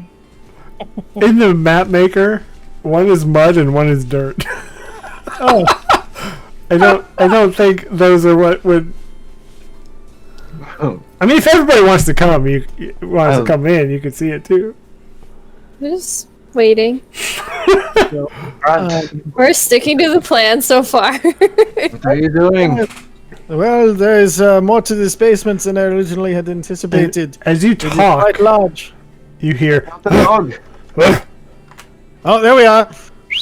Come on, come get it, you little furry shits. Come fight me. Is there something here you can do, huh? Fight me! What is that, Arnold and Predator? Stop trying to fight me! Fight me! There is I Do you have need? treats. And he pulls out a little bit of ration and kind of breaks off a bit and throws it out into about 10 feet away from him. You must be very hungry. And so you see Not going. a few of them start to round this corner. My God. And you do see that they do, in fact, have two heads. Okay, so there's two heads on these things. That part was true. And they're snarling. They're snarling as they're coming around. How many are there? 3? Well, you see 3 right now, correct? So Izzy's going to be like, here we go, fight over that. And he's going to slowly start backing away with his glaive held in front of him. Did you throw the ration? I did, yeah. Okay. It's going to be about there. Yeah, so this one's going to run up and just grab it. And as he runs up, you see the ration, fight him for it! And you see the other 2 slowly creep in, and he just snarls and bites and chomps, and they just kind of slowly back away. Seeing that he's the leader of the pack, I'm going to reach into the flames and throw a firebolt at him. Okay, yeah, go ahead, and then we're going to roll initiative. So that is a 19 to hit. Doesn't hit. 19 doesn't hit? Kidding, it hits. Oh my god. Oh my god. That was a good one. I had to do it once. It's Classic. 13 points of fire damage. 13? Reach into the flames. 2d8. Bell, you get a D8 added to yours with the gift of the I have advantage on my... Ouch. Oh my gosh, that mouse is dying. Ooh. Okay, so ignore what you see in the chat, please. Death dog. Oh, ignore that. Sorry. Those rolls on private. I know. I need to.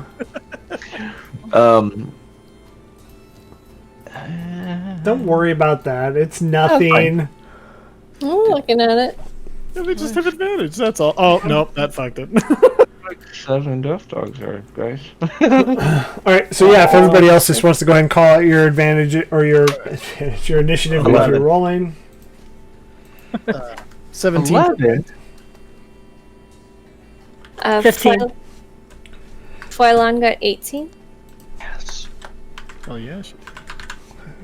I can say your name. I can't spell it now. Okay, I spelled it right. Yes. And I'm going to use some of my channel points to remind people that they can do this. To add a D4, and then since I was gifted the advantage from Amathael, you can have a D4 on your first roll, or any roll that you choose in combat. That's only 3,000 channel points. For those of you watching, you might already have it already. Help us not die from death dogs! And Phylon, you got 17? 18. 18. Ah, that's close. And Amathael, you had a 15. 15. Brant?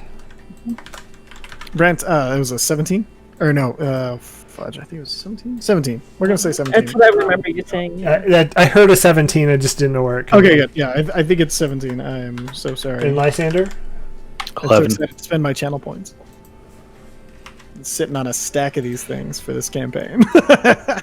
All right. Ooh. Okay. So, I'm going to go ahead and just bring everybody else in so you guys can see it. Because this is the only map we have. I don't have it outside map. So everybody should be able to see that now in Roll20. Yes. You can't see the 3 dogs. One, the alpha, is what we're titling it, is eating a ration, and the other 2 are this one's gonna go. So it's actually gonna run up to you, Brent. Oh, it's going to try, but I got Sentinel. Wait, hold on. Do I have Polar Master, though? 1 second. Nope, never mind. It can get up right up to me. Polar Master's the one who could have stopped it in its tracks. But Sure, I'm not that sure trouble. can. So yeah. Oh no, bad times. Oof. 2. Oh my god. So first one is a crit failure, and just so everybody knows, I do. Trying to bite me. Just so everybody knows, I do fumble charts. So if we get a crit failure on an attack, I will ask you to roll a d20. If you're above 20, nothing happens. If you're below 20 or below, if you're above 10, nothing happens. Okay. If you're below 10, you roll a d100. If you roll a d100, I pick from a chart. Okay. Yes. So yeah, then I pick from the chart, which is always fun. I've used this for all of my campaigns, and some of them are really bad. So like this one, a 95, your attack ricochets back and you hit yourself. Roll damage you had as if you were. So can I describe it? Yeah, I would love it. All right, so as he bites into to Brent, like he has his glaive out and ready, and with the back end of it, he catches the side of it and turns the mouth onto the throat of the other dog, the other head, and it bites in, and then he kind of shoves it in there to give it a little extra kick. I love it. But the other one is an 18 to hit. Does that hit you? 18 does hit. That is my AC. So 4 piercing, and then go ahead and give me a Constitution saving throw. Constitution saving throw. That is gonna be 25. Yeah, you're good. But you feel like that bite had a little bit extra from just the nasty teeth that it has. Slimy sheets. Okay, Phylon, it's your turn. And so you are Okay. outside the granary. You'd have to walk all the way in and then kind of... Well, I was inside the main room. I didn't go downstairs. Okay, that's fair. So can I make it down to where I can see the dogs? Absolutely. With my 30 feet of movement? Okay. Okay. So hearing the our wonderful Ganassi being attacked, I'm wonderful. I move down the stairs until I can see the dogs. And then I am going to use... first thing I'm going to do is Eldritch Blast the dog attacking Brant with both bolts. 2 bolts. One for each head. Yes. So let me do that. Does your, One is a 19... I'm sorry? I was just curious if what your Eldritch Blast looked like, since it's our first time seeing you cast I it. will let you know after I roll my die. So that was a 19 That to hits. hit and 24 to hit. Both of those hit. So her Eldritch Blast, it is a very simple, jagged blast of arcane power, but it is like a green-blue color in nature. It comes out jagged but true. It doesn't zigzag, or it's very direct, just like the wielder. So for that, it's gonna be, since both hit. Where's my D10s? That's a D10. That's a D10. The total force damage 16 from both of the bolts together. And then with my bonus action, I am going to use Grasp of the Deep, which within 60 feet of me, I can create a 10-foot long tentacle, or in my case, it's a giant like thresher shark fin. Just spectral and popping out of the floor. And I am going to put that... I'm just going to draw a little circle because I can do it within 60 feet of me. I'm just going to put that like right here. Yeah, there it is. Screen. So that I can hit the this dog. Okay. With a melee spell attack, and it's just gonna live there for a minute. So melee spell attack is +7. That's a 21 to hit. That definitely is. All right. And so,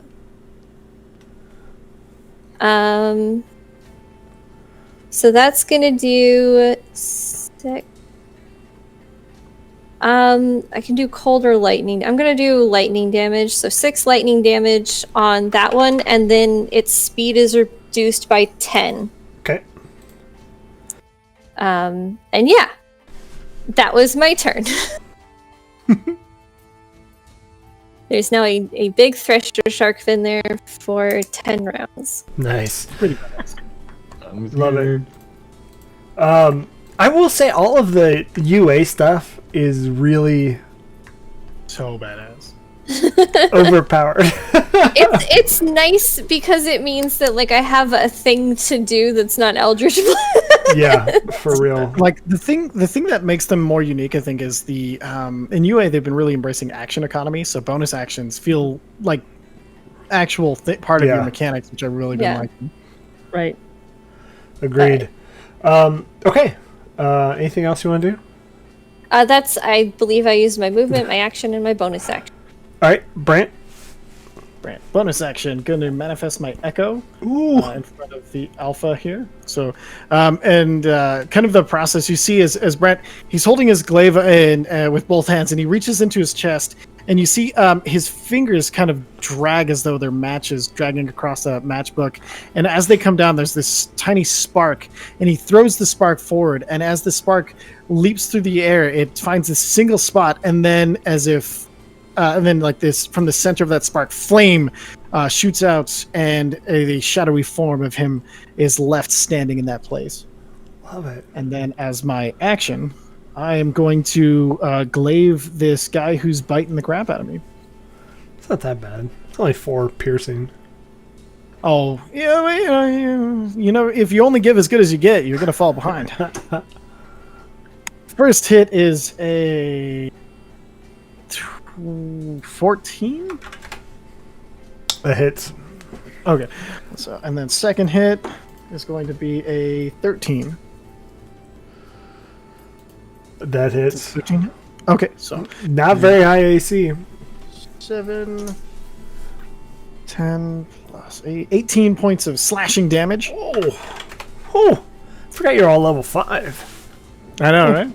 And then that's action, bonus action, and then as far as movement goes, I'm going to step just around to this side of the current one that I'm fighting, and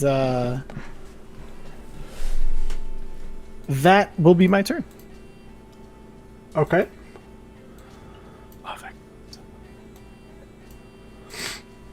Okay. This death dog is going to run out from back here. It's going to make it to about there, right by your tentacle. This one is just going to take a bite at this echo that was put in front of it. Not knowing what it is, just double bite. Oh my gosh. Double bite. Neither of those hit. Okay. One was a crit failure, so that's double crit failures for me tonight. That's okay. You rolled 20 on the fumble chart. It's all good. Oh yeah, that's best place to roll it. Every best place for us. Just curious, does the echo look exactly like Brant? You tell me. Okay, so anybody who's looking at the echo, you would notice that the echo is not a Ganassi. It looks like Brant if he was a human. There's clearly no flame about it, and the hair is cut much shorter, almost militaristic. And the armor that it wears is a closer. It's while being full plate, it looks oddly familiar, but you can't place it. As the dog with the two heads bites at him, it uses the glaive. He just spins it around and puts the glaive in both mouths of the first, catching one and then the other, and pushing the dog back. I love it. Dude, I love the Echo Knight, and it's so freaking cool. Is it the Lurker and the Deep Warlock? Yeah, and then Twilight. And then Twilight Cleric. Yeah, those are so awesome. It was a hard time to pick, so I did the Wildfire Druid for Curse of Strahd, and it was so hard to pick out of all of those. So cool. All right, Amethyl, it is your turn. Okay. I guess I first of all have to come into this room, into the space, see what is going on, because I hadn't gone in when the others went in. So it would probably be dash to get to the stairs to go down. Okay. So yeah, dash in, survey what I'm looking at. Given the stairs, how much distance would you say there is between me and any one of the dogs? Probably 15 feet, 20 feet. Oh, no problem. No Oh problem. yeah, they're pretty close to the bottom of the stairs. Brant lured them. Yeah. Okay. So I will target whichever one is closest. Let's see. I'm using a new iPad, and I'm not used to using Roll20 on an iPad. So bear with me a little bit here. Yeah, take your time. So I'm trying to see what I'm actually looking at here.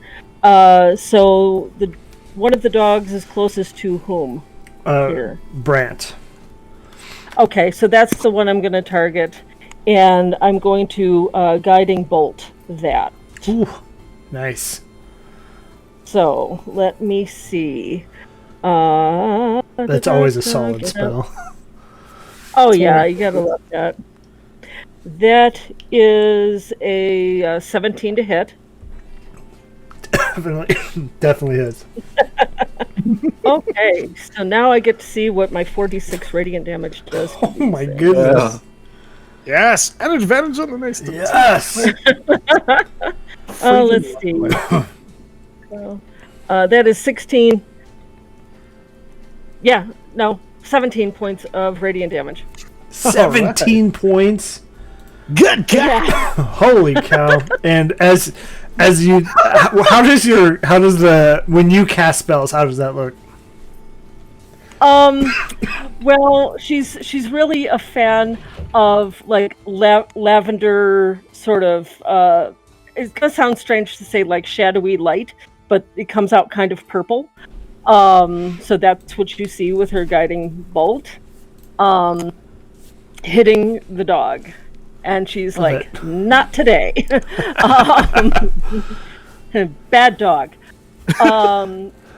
And she's going to, with a bonus action, cast Spiritual Weapon, which, just because it's fun and they've spent so much time at the tavern right now, it's going to look like a wine bottle. Yes. Just because. Love it. And wine bottle pouring twilight from it for no reason, just turned up into a weapon. Exactly. So let's see. And let's see, I can move that up to 20 feet.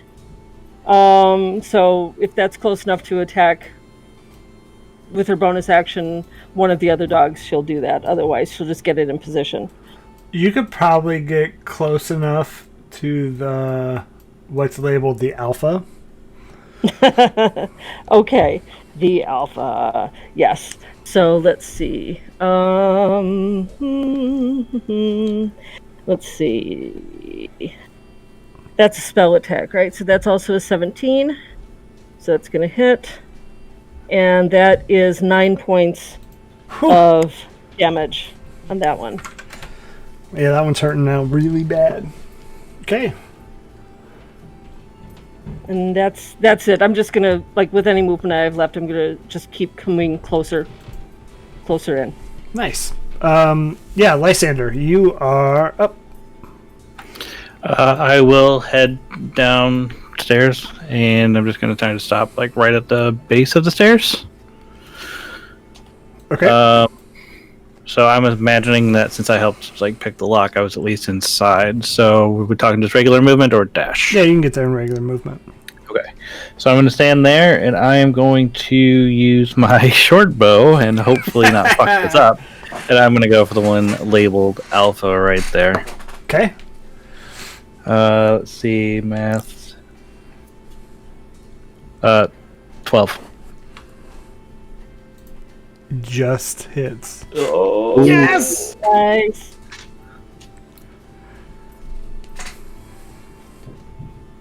Oh, yeah. That is 10 points of damage. 10 points of damage. And as you just catch it, hunches over onto the ration that it had. Dead. Hell yeah. Nice. That was a nice shot. Thank you. And Quinn. Did you pin Yeah. that together? Can I get to the top of the stairs and Yep. with my movement? All right, then yeah, that's what I will do. Let me give my token. I'm somewhere in here. Yeah, there we go. I'm bigger than all of you. So from there, I will see a couple dead dogs at the base of the stairs. I'll see. Which one looks? Do they both look like they're gonna pounce forward? Like they're urging themselves forward? Oh, yeah. Okay, yeah, definitely. All right, this one here, I'm gonna cast Sapping Sting, and I just kind of clap my hands together, and these barbs come up and kind of like pierce into the side, or at least attempt to. It's a Constitution save of 15. Ooh. Woohoo. They're pretty good at that, but not that good. 11. I'm assuming 11 does not beat 15. No, so that one If I falls remember prone. counting. What? And he takes 2d4. So 6 points of necrotic damage.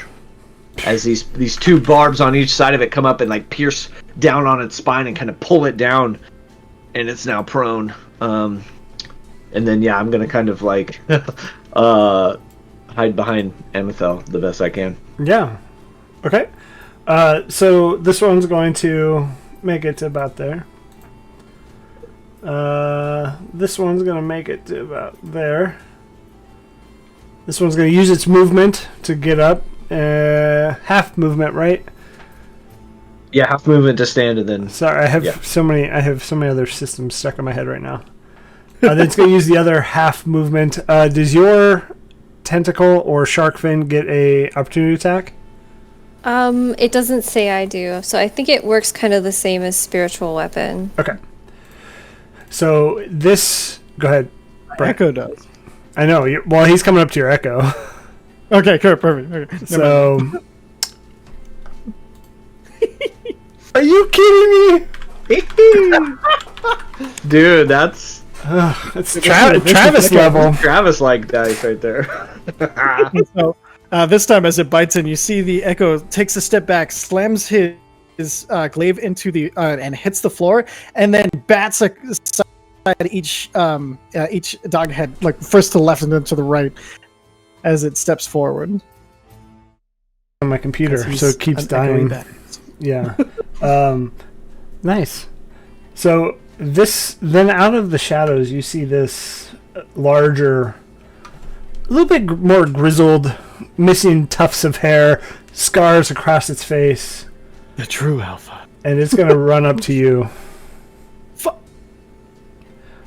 Your echo, I suppose. 24 does hit. Okay. 7 piercing. It has a single health point, so it is dispelled. Oof. Would it have enough movement? Let me see to make it there. I don't think so. It's going to use like the rest of its movement to get about there. Oh, to get to me. Oh, never mind. Yeah. Is that within 10 feet of me? No. I can't use a reaction. I'm just curious. It's about 15-ish. All right. Okay. Okay, back to the top of the order. Fwylon.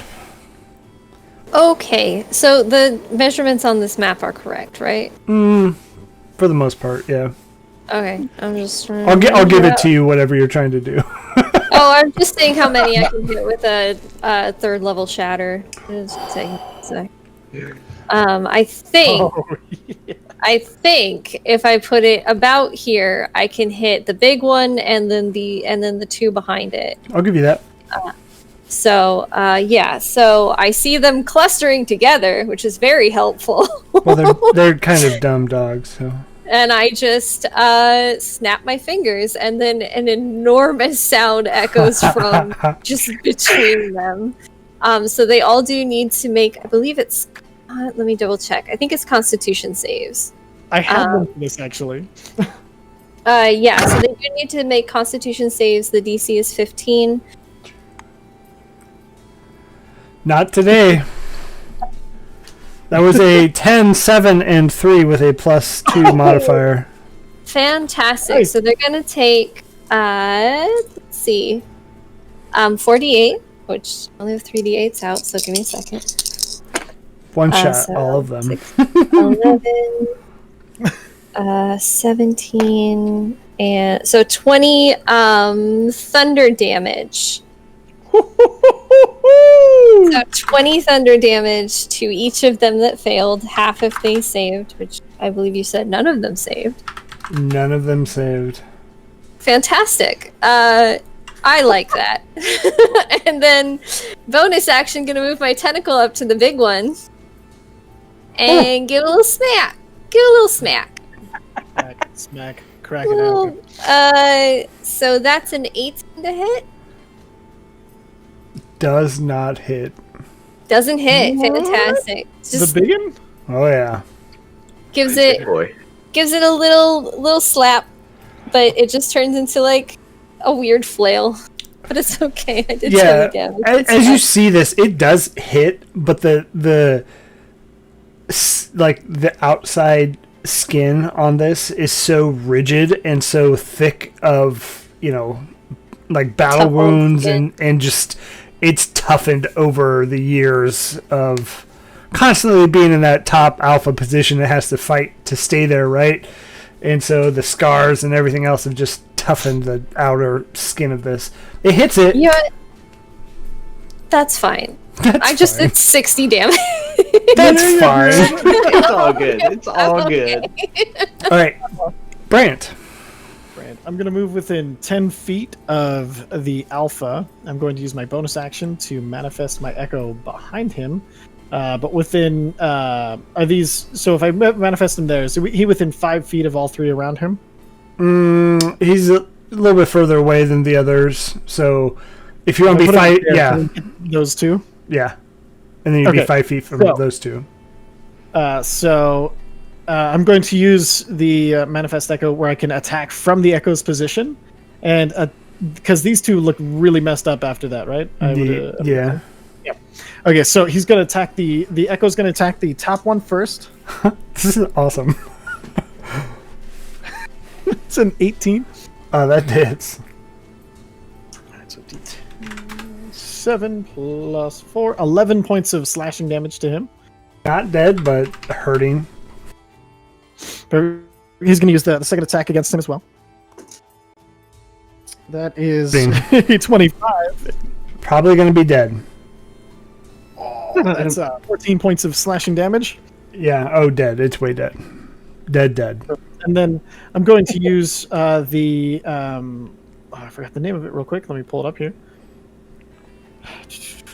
Yeah, Unleash Incarnation. So it's going to make another attack against the other one. So 3 total. That's a natural 20. Woo! Spam the 20s in the chat. 7, 14 plus 4, 18 points of slashing damage. That one's dead too. Perfect. And then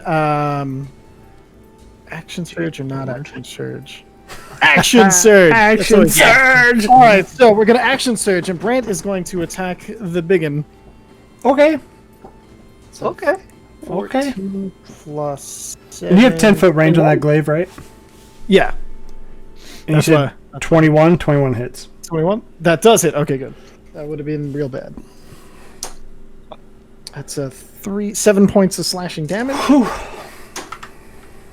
And that is a 7 plus 7, 14. Does not hit, right? 14 does not hit. I'm going to use my reaction here.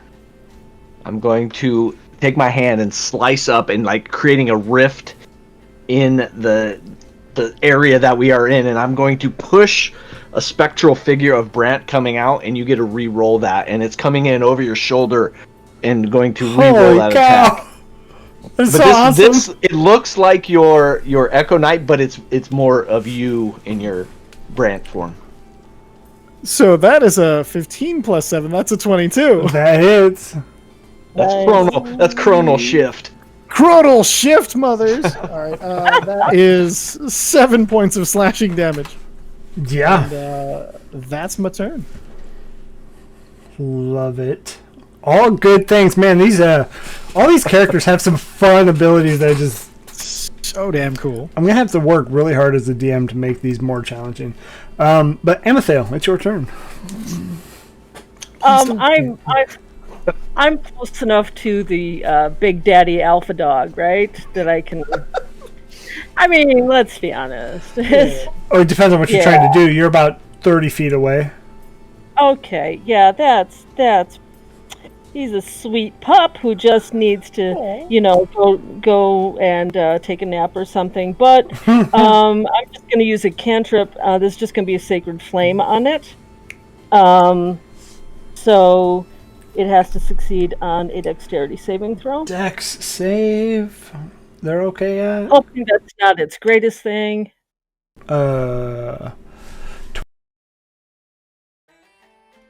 You're muted. 12. Me?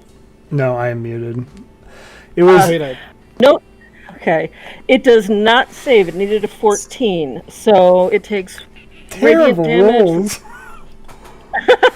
It takes 7 radiant damage. Whew. This one's hurting now.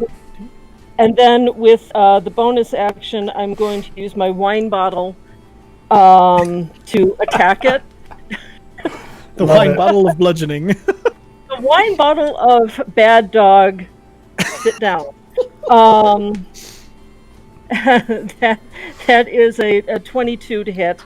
The hits. With a spiritual weapon. Yeah, definitely hits. Let's see. And that's 11 points of damage, of force damage against it. And that's magical damage, right? So a spiritual weapon does magical force damage.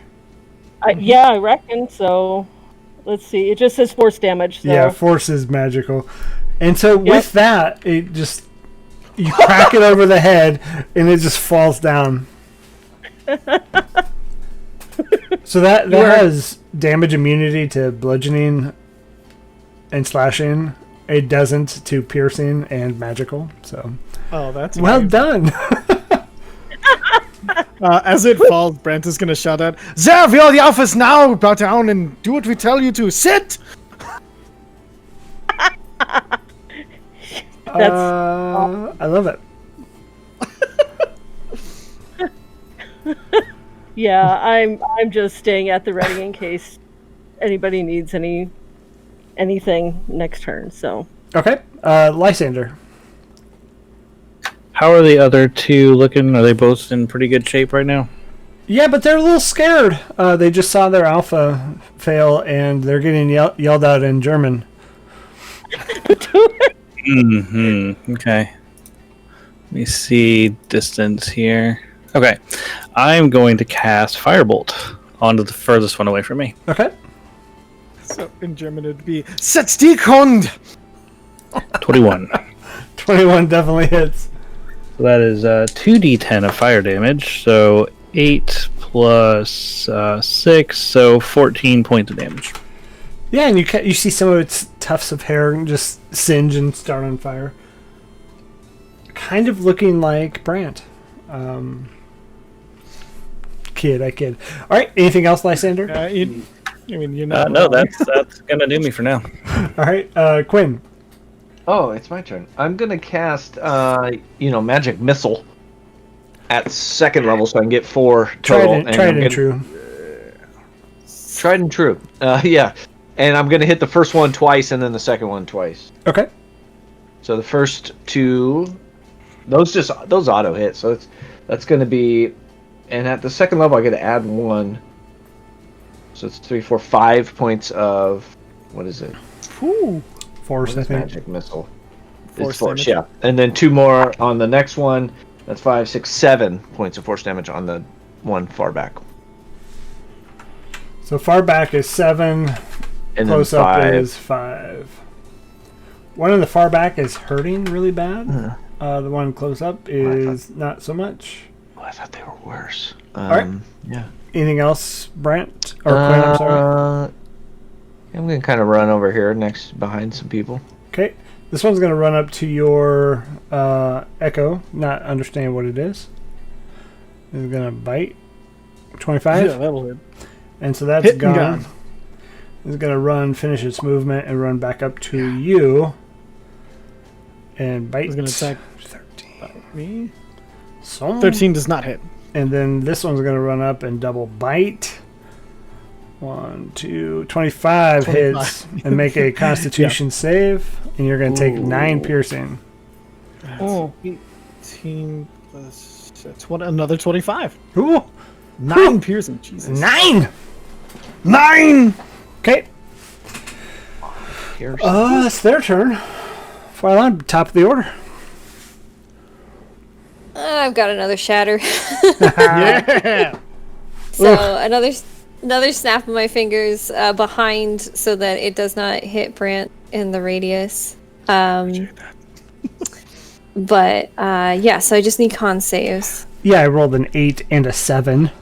Yeah, that's not gonna cut it. Wait, a 6 and a 2. Sorry. No, those aren't going to happen. Wait, even worse. So let's see. That's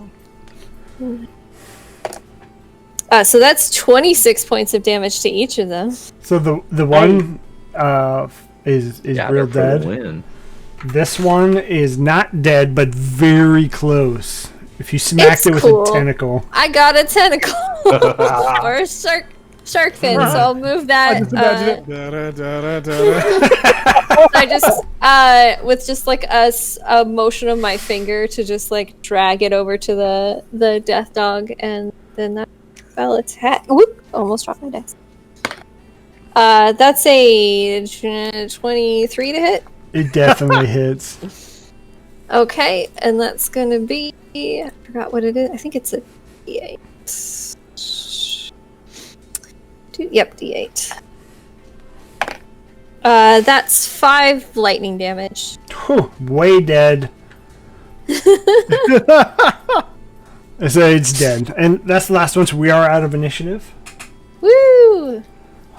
All right. How hurt is everybody? I could use a little bit. I'm down 13. Okay. Anybody else? Let's see. She's just gonna do a prayer of healing just in case people are hurt. So I actually think that I'm the only one. So are you the only one? This is what I'm here for. I'm here to be bitten while the rest of you destroy them. It's a Alright. typical brand. What was that loud noise that they destroy? I saw their flesh rended from their bodies. That was something very impressive. Is that you, Fwalan? It is just a one of the few spells I can do. On the shark? I mean, if I had to guess, I would say you, yes? Yes. Again, incredible. It was something truly inspiring to see. This wine bottle, is that you, Amethyst? That's me. I thought it would be funny. It is truly inspired by the day that we have had. Let's see. While Amethyst is doing healing, I'm just gonna like gingerly like poke it for wine bottle. Let's see. You get 15 back. All right. All right. So I'm certain there was one in there that I missed, but I think Quinn, you again corrected my. Yes. I'm always doing the helping hand. You know, this is wonderful. I mean, the bites you have to be careful here. I think there's something more to these bites than just as the teeth. And I kind of lean down and I, like, using the glaive, kind of pull back the like a lip to see if I can see anything below. Does anyone know poisons or something? Is this that hurt more than it should have? Can I make a medicine check to see if I recognize what's going on, or Arcana or something? Yeah, definitely. Medicine check would be the best. Medicine check.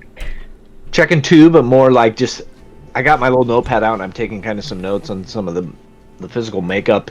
I don't need to do a check, but I'll listen to what Amethel is gonna say. Not great, but 15. You get the teeth themselves aren't what are causing it, but the saliva is what is carrying all of that just bacteria and the diseases. Yeah, it's not the bite itself, it's the spit. Ah, spit. Well, then we cannot make a weapon out of it. That's, I mean, you could quarter weapon it, but that would take too long for me. Yeah. I'd like to just search the room and see if I can kind of figure out how they got here. Yeah, give me investigation. Sure. Can I assist her as I was going to do the same thing? Yep. Have advantage. Sweet, I needed it. Okay, 15 now instead of 6. So yeah, as you Yes. as you look through the basement here, everything's pretty much normal, what you would imagine in a granary, with the exception of on this table, there is just a single black feather. I will pick up the feather and look it over. Yeah, Is it just a feather? just a feather. That is very strange. Why would they have a feather here that is not really used as a quill or something? Does anyone know of anything? Is it a regular size? Is it fairly large? How big is this feather? I'll take out my quill for like comparison's sake here. And, Give me. So it's a large feather. it's bigger than this pen. You can give me a survival check if you want to know what kind of bird. Everybody can do that if you're. I hand it off to Quince, but I'll roll my survival. I'm kind of like looking at the two. 10. I 8. got a 5. 15. Oh shit. Okay. Lysander, you know it is a raven's feather.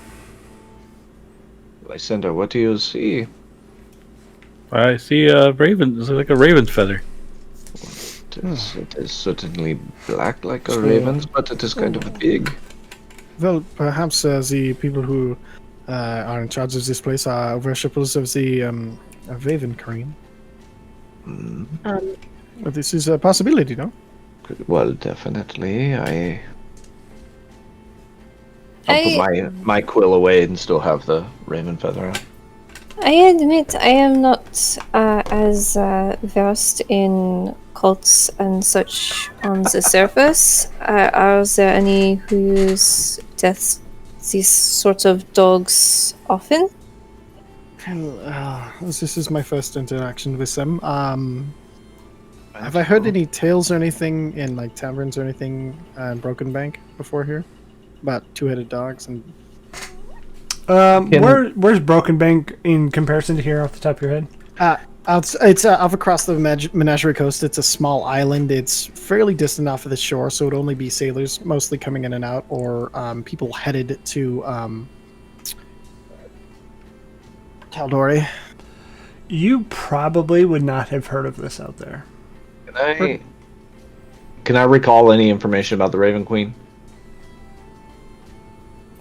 What history? Well, just like if this is like a calling card leaving, is this an implication to a bigger thing? Is this?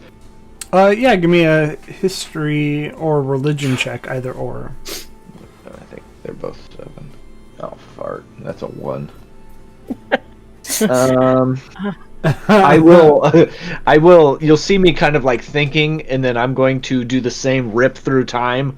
And then another of myself will step out and kind of take the quill, and I'm gonna re-roll that. All right, so that's a 20. That's a 23. That's better. I'm out of chronal shifts, but that's a 23. You don't get the. You don't get that this is specifically for the Raven Queen. Well, I don't. I mean, it could be for the Raven Queen, but I mean, this could be just a pen. That is. It is not an inkwell, though. That is the thing with that. Is it cut like a quill? Because quills have to be like cut at the bottom. It is. I'll not. take out my little ink and no, it's not going to write, but I mean... Is there anything magical about it? Amethyl would like to try again with Detect Magic, see now that we've got a chance to look around this room. There is. If you want to give me an Arcana check. Okay. Let me see what my... okay. That's 22. You do not get anything magical from this at all. Just a feather. Yeah, it's just a feather. whatever it is, I mean, Well, Bilbis before, he was quite helpful as far as these things are concerned. Maybe he knows of something or someone close as... Maybe he has looked into cults in this area, not wanting to be associated with them, or this Staroso might have a problem with somebody who was showing these sort of feathers before. Is there anything else in there, like a book or anything on the table? Perhaps we should find out who owns this windmill, who has shot these animals in here.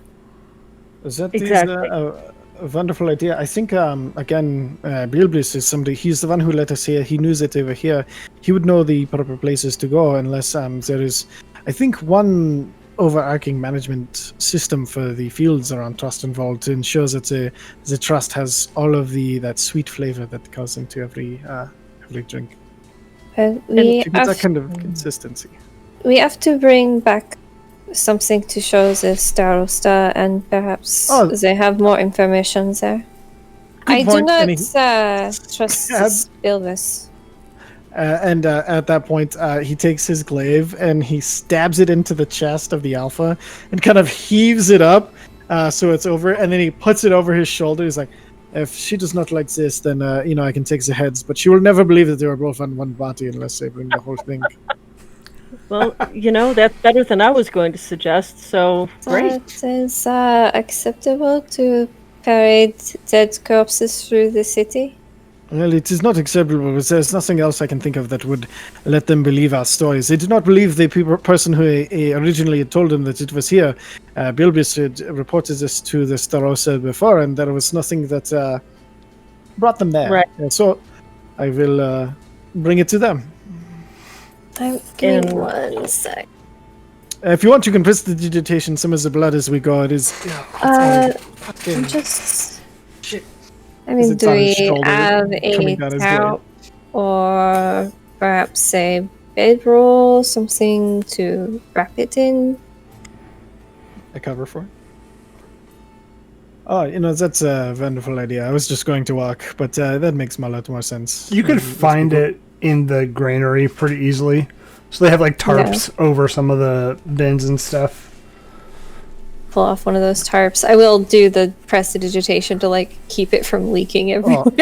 Oh, thank you very much. This is a lot juicier than I was expecting. It's thank you very much. And how's everybody doing with their vision? Do you need? Is it still? Mine is back to just the reds. If it's been 10 minutes, correct?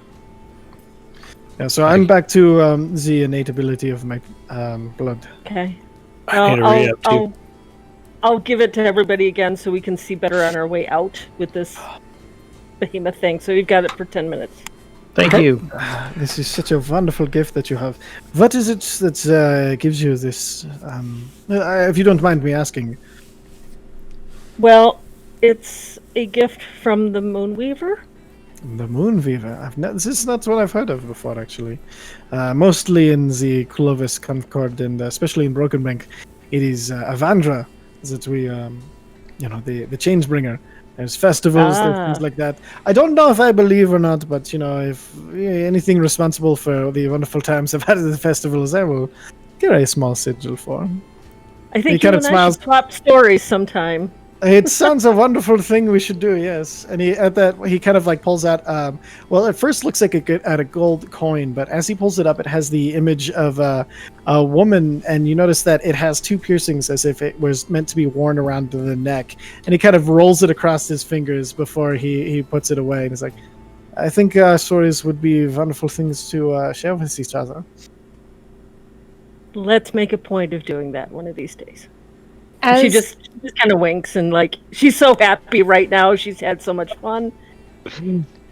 as they're talking, I'm wrapping the thing up with the tarp and using my rope to secure it. But I'm going to leave a paw sticking out, so it's very clear we're not carrying a dead person through the city, but in fact some kind of beast. Love it. Yeah. And An important distinction. That is where we're going to end it for tonight. Oh wait, I was gonna still stab it. Like so, as we get it all nicely wrapped, he's like, perfect, and he stabs through the wrapping and then mounts it on his shoulder so he can easily carry it. Yes. It's excessive, but I suppose. Love it. So this is where we're going to end it for tonight. Thanks everybody for hanging out with us on a Wednesday night. Thanks everybody for playing with me on a Wednesday night. Yeah. Less technical issues. We still had some minor hiccups is what I'm trying to say there. But all is well.